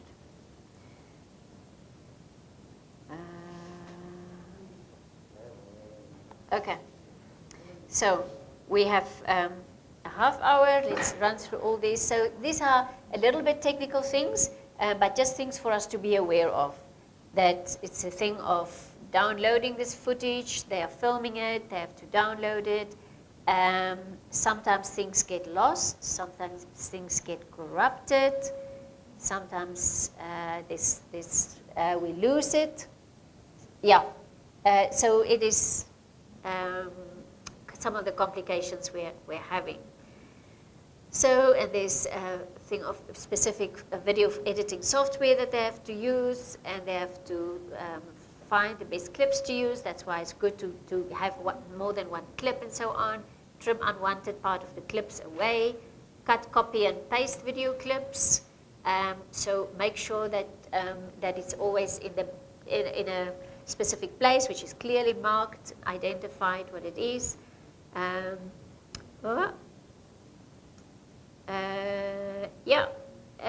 Here is a little talk about transitions. Some things, as Marge was saying, sometimes the font that people choose is too fancy. It's fancy. If it's so full of curls, it is hard to read. So the round, bold, not bold, but round, clear fonts is better. The same issue is with the transitions. When it's a very complicated transition from one scene to the next, it's also complicated. It's better if it's just a fast fade or a dissolve into the next thing. They would also have the best way of doing it. So if there is a specific effect that you want, explain to them why, so that they can see what they can do and what is practical and will work. So normally it would just be cut from one to the next, but then sometimes between scenes to indicate that this is a new scene, that maybe they might fade or wipe or whatever it is they're doing. Okay. Then the fonts should be plain. The one they advised here was sans serif. A drop shadow can help to separate the title from the background. So some organizations, like maybe One Africa might say, no, it's okay, but when you do it for us, the strap line should have a shadow. So you create that thing of something standing out, the text standing out from the pictures. So that is just how you have to work with the client and what is important for them. So Namcol would probably also see between its different clients and probably adopt the way of best practice of the most demanding client. So if NBC doesn't mind how the strap line is, as long as it's yellow or as long as it's black or whatever, black on white, or then that you go with. Then if your other client, but it's best then if you don't have to do everything over this for this client and this for that one. So you work with your normal, usual clients until you find something that everyone is happy with, so that you need only to do it once and then give that video to everyone. To fade titles in and out. Yeah, so there's different ways that titles can go. Some travel across, or they dissolve from this side to that side, or they like come in and out like that. They are suggesting here that it's good to fade them out, fade them back in. Titles must be, it's best to keep it like with 3 or so. The formal letter or something like that.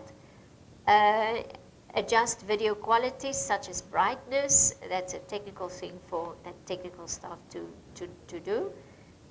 Just if you have a specific effect, discuss it with the PD, who will then guide the technical team. Okay, let's talk a little bit about the team. Really very few people, many people like to be the only one doing everything, but really it adds to quality if you can, if there are roles within a team, so that everyone gives their expertise. So there are those that are best with the lesson development. Another one is the subject matter expertise. The other is to do with the video production, the crafts, the artwork, and so on. Okay, then sometimes you have a very, very good camera, but if you don't bring it to the, if you don't use it effectively, it doesn't help also. Okay, these are all the people who could potentially work on a program. There's instructional designers and subject matter experts and programmers. We went through the list of what applies here. Here, let me just show for anyone who may have missed it.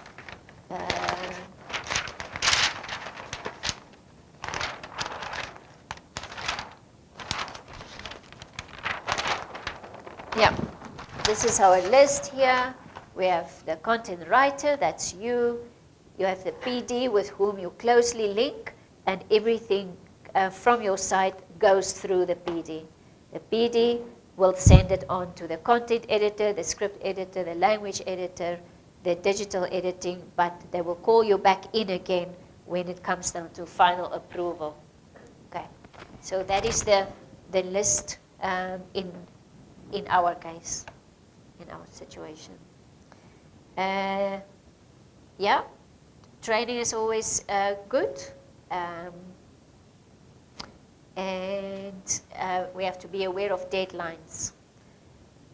And it's good to, even though you have written your script, we always benefit from another idea, because a member of the team can come in with something that they have learned on another project or so. So it's good to always be open to new ideas. You will be the one that decides whether it fits in with what you are doing, but please be always open to advice and to ideas from outside. Is there any, are there any comments from online? Okay, that's good. Then we can conclude with the... I'd actually like to ask Lynette, maybe you can ask some of the colleagues that already went through previously, or this last project on the writing of the script, and now the filming of the script, and the experience of how they got the script, even if they did not write it, when they had to present it, how did they find it? Maybe there's some pointers that they can also give us. From a content writer's point of view? No, From also to guide the content writers, just an experience. Okay, from a PD's point of view? Yeah, Or not just PDs, anyone that was presenting. Like okay. Renette has written that script. Okay. I don't know whether she's seen her videos. Mr. Risto, he was presenting scripts, but he didn't write it. So he can give you, he can share with us his experience on how the script was written and how he found when the filming was done. Mr. Tolvis, he wrote the script. He's busy. We are busy with filming. He can also share his ideas with us because he wrote it. Now he's doing the filming himself. He's now being the presenter. Yeah. The way he wrote the script, how do we experience it when it now comes to presenting it? No, himself presenting it. Okay. So the way he wrote it, and now he has to do what he said. That would be very good to hear. Yeah. Please share with us your experiences.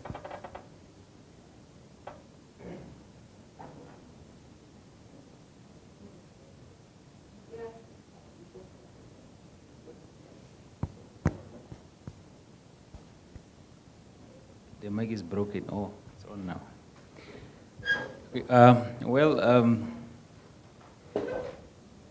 It's quite experience.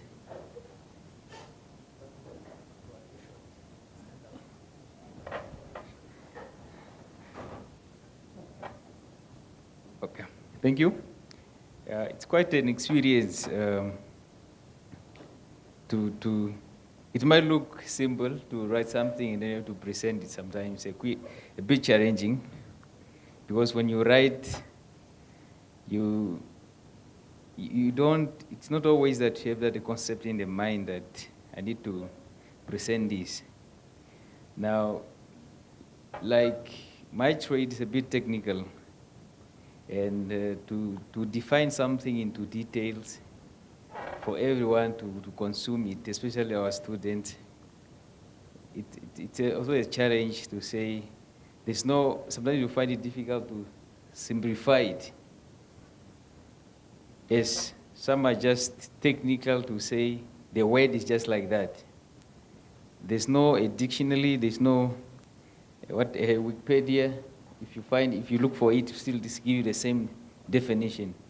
So you also the presenter, sometimes it's a challenge to yourself because you are trying by all means to make it simple, even though it can never be simple than that. Yeah, writing is actually easier because you are a teacher, you are a trainer, instructor. Yeah, in most times it's a bit easier. Yeah, another thing what I pick up is in terms of the resources. As I heard it was discussed here, we don't really make a pre-arrangement to say, okay, I will be needing this. Sometimes like you are caught off guard. You need to go present technical drawing, whereby you need a drawing board, and if you check now, most of the drawing boards that are being used now is a modern equipment. And as mostly we are using the traditional one, a T-square, a wooden board for that matter. And sometimes it's a challenge because these young ones, they are coming with the new things, and they might even ask, before you even start, they even ask, what is that on your table? I'm using something like this. How do I relate to what I'm using now? Yeah, maybe that one will come with a finance implication and all that. Yeah, but it's something that we need to look at it. And what else? Yeah, basically that's the main core things that I picked up. Thank you, Unless. I would like to know, Mr. Tilwis, so you wrote the script. Yes. So when you did the filming, did you experience sometimes, oh, this is what I wrote here, but now when I want to present it, what did I do here? It should be like this. Yeah. It's too difficult the way that I wrote it, and now when I have to present it, oh no, I shouldn't have said all these things. I could just, did you experience something like that? Of course, a lot. And you end up, when you are developing it, you feel like some of these things are not necessary. So we are now cutting it out, which I know it will not do much damage because myself, like reviewing my own work anyway. So unless if it was someone else presenting it. So I believe it's a good idea, write and present, because you always modify to the most closest to what you want to say. Yeah, but I've encountered quite a lot of those cases. So Yes. maybe we see here also, I see two things. The one is that it sounds like you are the writer of that script, Yes. and you are also the one that gives the practical demonstration, Yeah. isn't it? Yes. So it's a little bit like you give a tutorial, and that is not ideal. It is better if there was a writer and separately the expert, because the writer could then give you questions to focus on what it is you want to say. You had a bit of too much free rein now, and that is why it kept on moving, and it was not maybe edited before the time, prepared. It was edited, and It he was. is the expert. He's the expert, yeah. But then when it comes to it, he wanted to change it. Yeah. The other thing is what he's saying about the modern equipment, because if the world of work is modern equipment, and that is what you are teaching, then that is what you have to show in the script. And unless you take them from the familiar, as you say, the traditional, and you show, and you can say that this is what is now used. However, it follows on from local technology or whatever, and this is how we do it. The other Okay. one. So just so that you show that you know that actually it's that one, but the practical thing is if it's still useful to use the traditional one. The problem is that the syllabus required, they say, although there is newer technology, they talk about the wooden board. The syllabus is like that. Okay. So how the kids learn. So what we have here, they are working with more modern things, Yeah. but a bit up, but the syllabus say you must use this. Ah. And the reason why I asked Mr. Tilvers to talk is that it's just the same as that we have said earlier. It's best for us when the person that wrote the script come and present it to bring out that knowledge. That's right. Okay. So it was his first time experience of writing a script. And because it's a technical subject, technical drawing, Yeah. he wrote a lot of content to talk, but he's also demonstrating. In his demonstration, he's talking, but he already has said. So this is where he is now cutting things and stuff. But I just thought that it will be useful if he shared that information with It's us, experience. so that we can experience. And also the other two ladies is not here, but for the new writers, it's not something that's impossible. Mr. Tilvers did it, and he did well. It's just the experience that I want to share. Yeah. I want to share. Yeah. Okay. Yeah, just to add, just one little thing. Yeah, also, as Mams mentioned that some content is too, it's actually something small, but the explanation, because you have to do it step by steps. Now, this step by step, when I'm demonstrating, does not actually reflect in the demonstration. So that's why sometimes the talking is a lot, but the practical wise, it's very simple. Okay, thank you. Thank you for sharing that. Yeah. So he's saying sometimes the action is not so much. And that is maybe where the thing comes in of taking different shots.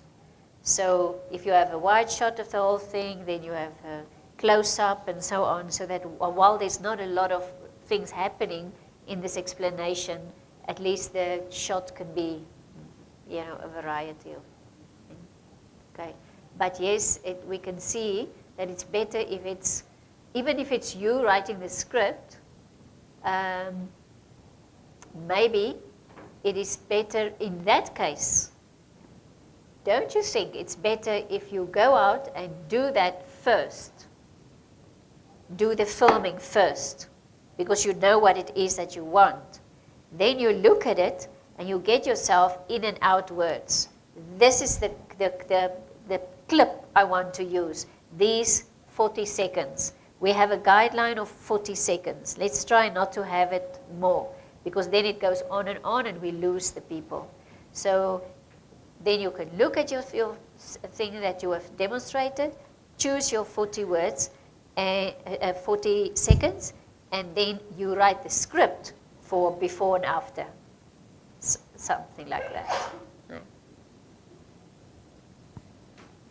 Because you can still show pictures with that, but then you're not in that predicament of, have I said this in the script, or does it now flow with the script?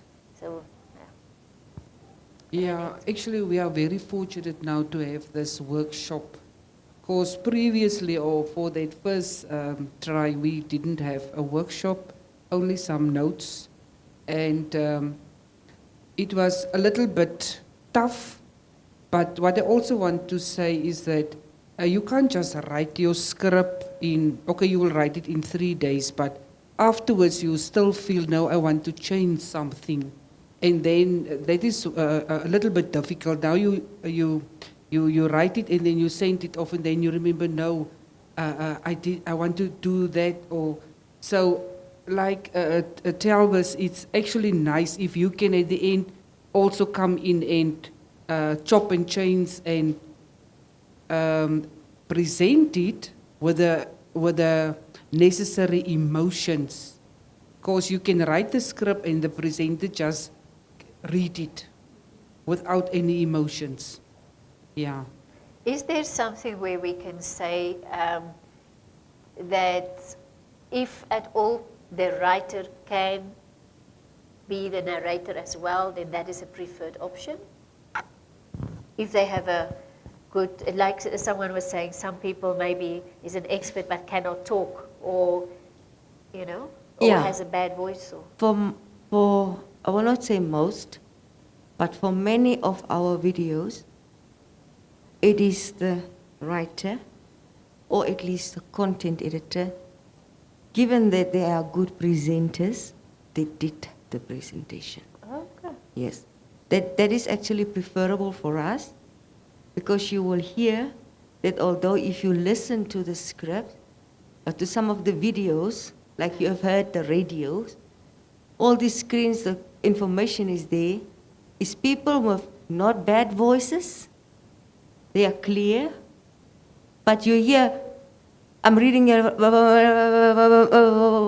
whereas somebody with a subject knowledge would have presented same information much better. So, but it's not always possible. No. Some people, it's not just not having that voice Yeah. to present it. Yeah, and another thing is, it's just easier when you have the content knowledge.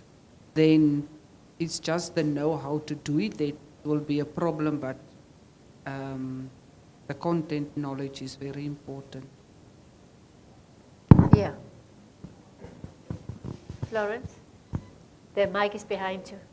Oh. So, yeah, the reason, as Florence said, the reason why we mostly have to make use of additional, maybe professional actors, like we did in the case of some did biology or agriculture lessons in Afrikaans. The filming is done here in Windhoek. Mrs. Besser is in Swakopmund. So it's not really possible for them, the writer, to come and do their own recording. So the next person I would usually look at is the content reviewer. Given, very important, given you can talk clearly, you can really articulate well for And everybody to understand the understand. content. Yeah.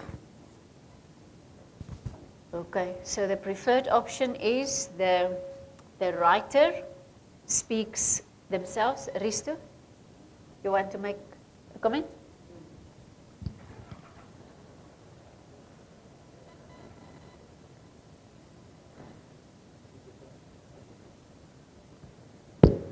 Okay.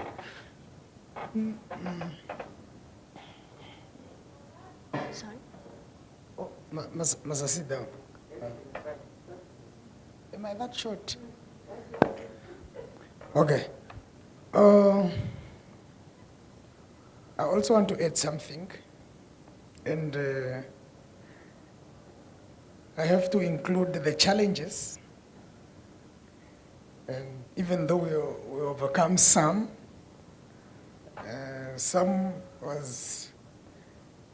were too difficult for us to overcome. Like imagine going to record on a Thursday. Let me say it's fashion and fabrics. Sitting with over 1,000 scripts. You don't have to, I don't get time to go through all that. Some we go through, but you don't understand the content. You get someone to present, a teacher who is available that day, and the teacher was not the writer. You send the scripts to the teacher a week before, and they will tell you, oh, no, I'll go through. When the person comes in the studio, you give them now the hard copies. Yeah, the hard copies. get ready, we are recording. I said, no, these things are wrong. Or the camera is roaring. I said, no, these things, we can't do this. I have to go sit with these things and go through. It happened several times. Now, the teacher have to go, look at the scripts. Now you ask her, you ask him, when must I book the studio again so we finish this? I'm not sure this week I'm loaded, the next week we have parents meeting, we have what at school, then a month passed. Now you have to look for someone. You see, when you look for someone, you do this exact same thing. You send the scripts for them to go through. Come there, you say, you find there with a pen, or you find him with a pen. No, who wrote this? One day, it happened that the person who was presenting and changing the scripts right there was the content editor. Now he's changing the hard copy there. I presented myself. It's hard to give those scripts to somebody else because it's more practical. You have to build. I have to build small walls. I have to explain. I have to do plastering. I have to introduce the tools, all that. If you give these scripts to somebody that is not camera shy, that is a presenter by profession, will look at you and say, what do I supposed to do? Must I just read? No, it's not a matter of reading. You have to apply. You have to demonstrate how it's done, procedure 1 to the final product. So, So what is your advice? Come again? What is your advice for overcoming these things? Okay. My advice is, that's a good question. I wanted even to come here, to come there. Now we are here. Let me give an advice now. So my advice is, when we write the scripts get back to the PDs.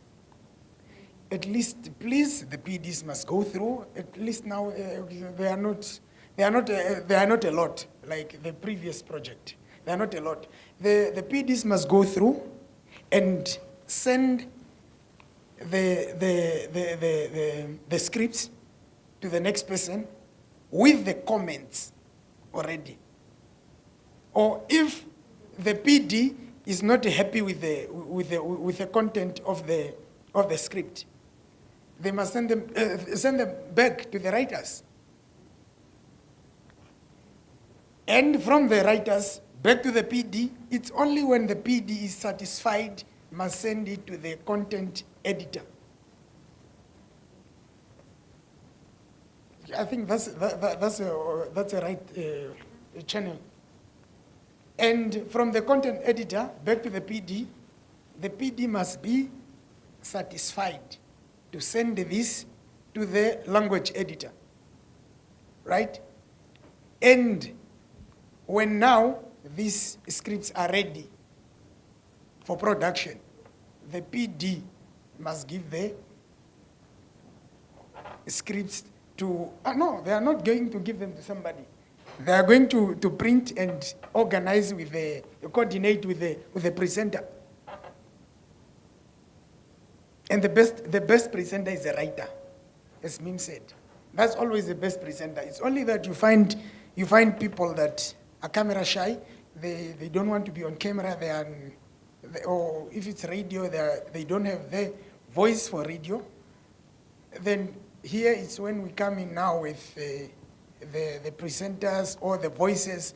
But when it comes to practical subjects like ours, the pre-voc, it's very difficult just to get a presenter to go present it. Otherwise, the people have just to, you have to close your eyes and maybe just listen, but for video, I don't know. It's just restore on the screen. But to find a suitable person to do it, it's very difficult. Because even myself, I found out I have to edit also those scripts before and I'm the one who wrote them. So I found out that this is too much. It can't be on camera. I have to reduce, or this is too less. I have to add, just you see, just to match up with the time. Because if you make something too long, it will be boring because people don't know what's happening. Just imagine plastering that whole wall and people are just watching. What is he doing? So it's better to do piece by piece and you connect the whole thing. Yeah. Thank you. Yeah, it gives us a good taste of frustrations, but it also tells us why it's important to have everybody on the line, in the line there, participating in the process and ensuring the quality. I wanted, before I go to Delaquella, Audrey, can you share also with us about these challenges? She's one of the best presenters. That's great. Like Risto is saying, I was involved also with the development of the past video scripts.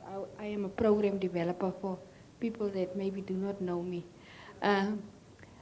So what is happening? You get the script from the writer. When you get it, when the PD get it from the writer, don't just pass it on to the content editor without reading through it. The last time that we did the scripts, we didn't have a script editor like we have now, Lynette. For this time, luckily, we will have Lynette, that is a script editor. But with the past exercise that we had, we didn't have a script editor. So the whole responsibility was actually lying on the PD. So if the PD goes through that script and he sees the script, it's not making sense, there's not a flowing that's going there, it's not the correct content, there's not images, all those things, then the PD must point it out to the writer to correct it. If the writer is not correcting it, you can correct it yourself because you have the subject knowledge. I was doing it myself. I changed where I wanted to change. If the writer is taking too long and we are under pressure, we have to finish the things, then I do it myself. After that, then I send it now to the content editor. Content editor check, is the content correct? Is there something missing? Is there a calculation wrong? Is there image wrong? Is there instruction wrong? Then the content editor is supposed to communicate now with the PD and say this and this is not right. PD communicate with the writer have to correct it. Or if the writer is not correcting it, PD, you must do it yourself. You have the subject knowledge. And then thereafter, to the language editor, corrections are done, you inserted it, and then now it's ready for production or filming. Now comes the filming. Who do I take now as an actor to present there? Sometimes, most of the script writers, they have a fear for camera.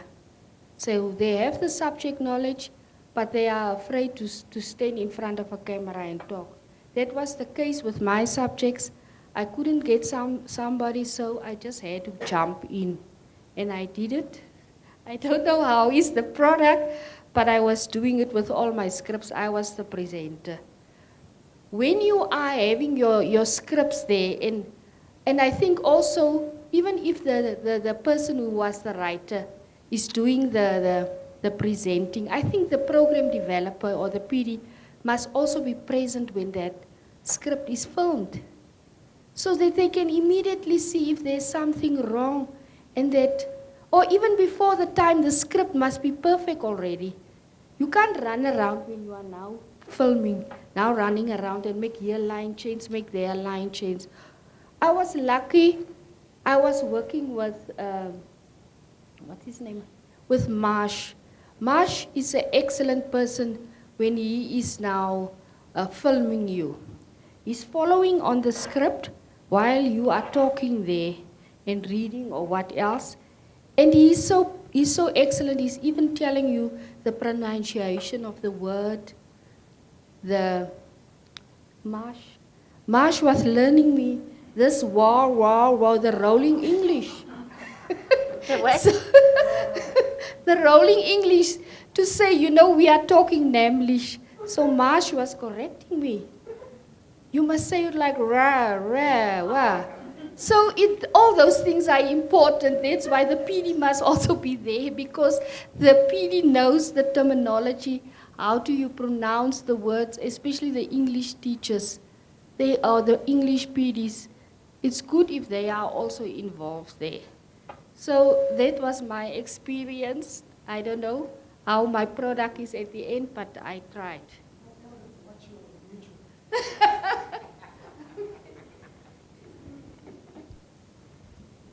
Yeah, what I've seen, I can say that you're a very good presenter.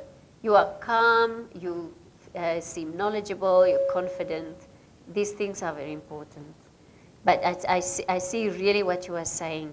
The PD is the one who stands as a parent for the script. Because you as the writer, you may be in Swakop, you may be in the north, wherever, and the PD is there defending it when it's there. You may not be there that day that they're doing the final quality control, but the PD was there all throughout the process. So it's very important to have to explain from the start, to have the PD understand what it is that you're doing, and for the PD to be there when the filming takes place, and everybody follows the script. Okay. De la Quellerie.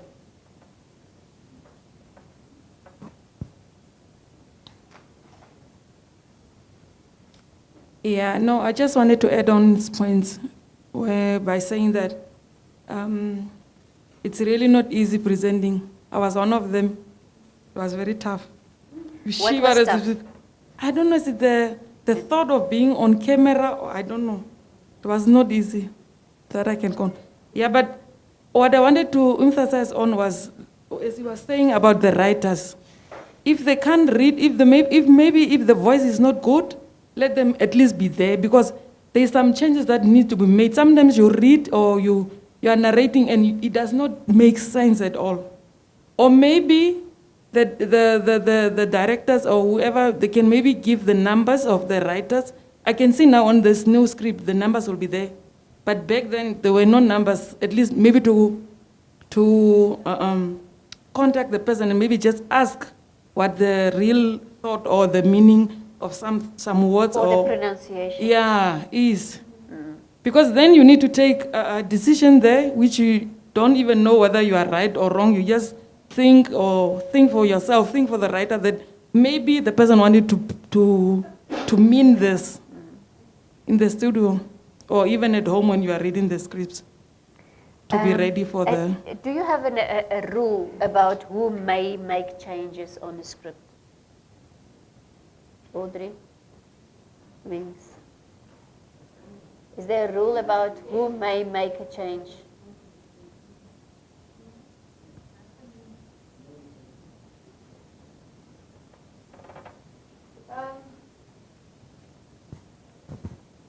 Colleagues, no rule. I will not say it's a rule, but the obvious person that will be here when the filming is done is the program developer. Yeah. So if changes, so then that is why the importance is coming in of the presence of the program developer with the filming. So if the person that presents wants to change, especially when it's about a content, then the program developer will be the one to say no, or yes. It's important that we say this because there's this thing of script integrity. And the script writer, the content writer, may be proud or may not accept or want to have the way that he said it.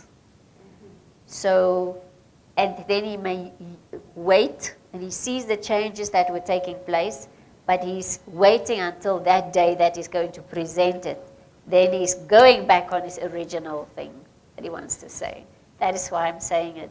We need to say what is the authority, the only one who has authority to change the script at the scene is the PD. Okay. So in other words, if everybody else on the scene, if they see something, as she says, the person may be about to say it, and suddenly she thinks, this doesn't make sense to me or something, it may be necessary to do the changes then, but let it be approved by the PD, basically.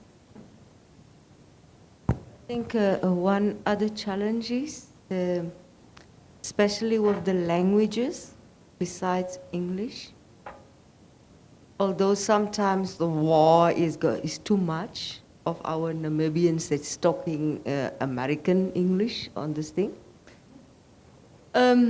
We had an experiences or some experience of subject experts disagreeing on pronunciation.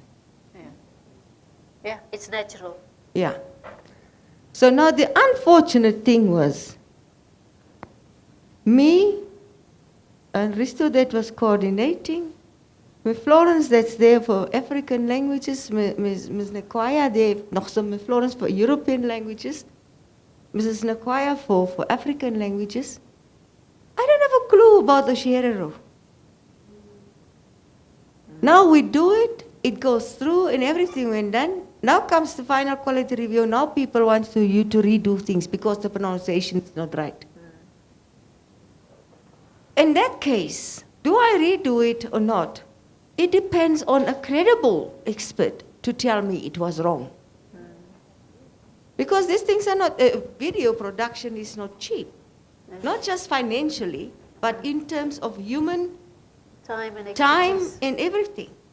Yeah. So we had that trouble, and that is why it's really, I would like to add, or because it's now lunch, what I actually wanted to why I asked Lynette to talk to the writers, to the people that was writing and presenting, is to emphasize the importance of the writer, the script writer, to really pay attention when you do your script writing. We do not want, which has also happened for some of the scripts, that come here and you look at the script and it went through the whole process and it comes to production and we realize this is not something worth filming. It's not, so that is why if you take your 3 days for one script, then it should be a quality project that comes from the writer. So we heard here that sometimes it comes to filming and the one who wrote it is the one who has to speak it, and they realize, oh, I've forgotten something. So we are just saying, yes, it's natural, we understand, but one, it has been through the whole thing, so it should not happen very often.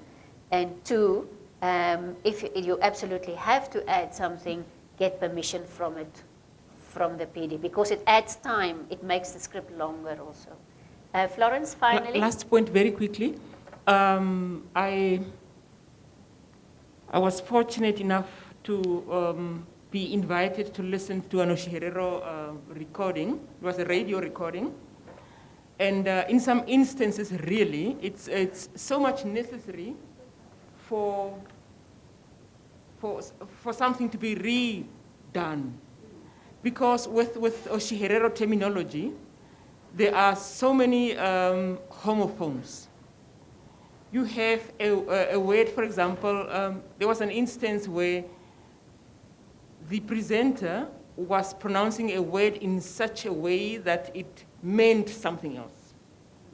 And in some instances, some of these words, you could end up swearing if you mispronounce that word. So it will be very much necessary for such a lesson not to go through, because it will carry the wrong message across.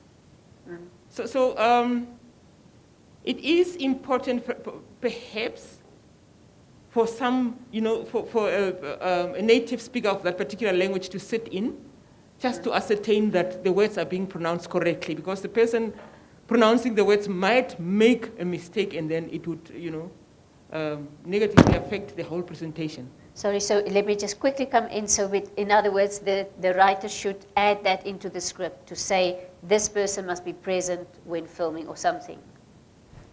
Yeah, perhaps it will depend then on me as a PD, for example, just to invite someone else to come sit in and listen. Okay. Because I But you must remember we prepare had for to it. call off a certain presentation because of the way the presenters were pronouncing the words. You know, it's really necessary for us to make sure that there is someone there sitting there and correcting these people, the presenters. Yeah. Yes. Or the only point I'm making is that let's prepare for it in the script, so that when that day comes and now you want this person to sit in, but the person isn't free. So if by the time you are writing it, you as the PD, as soon as you see the script, when it first comes to you, maybe to add in that box for experts or for voices, to add this expert will be called or will be available or must come in, or must be present. Or, yeah, it's it. And we'll be back at 2. Okay. So back at 2, do I write that? How does it work? I can't write.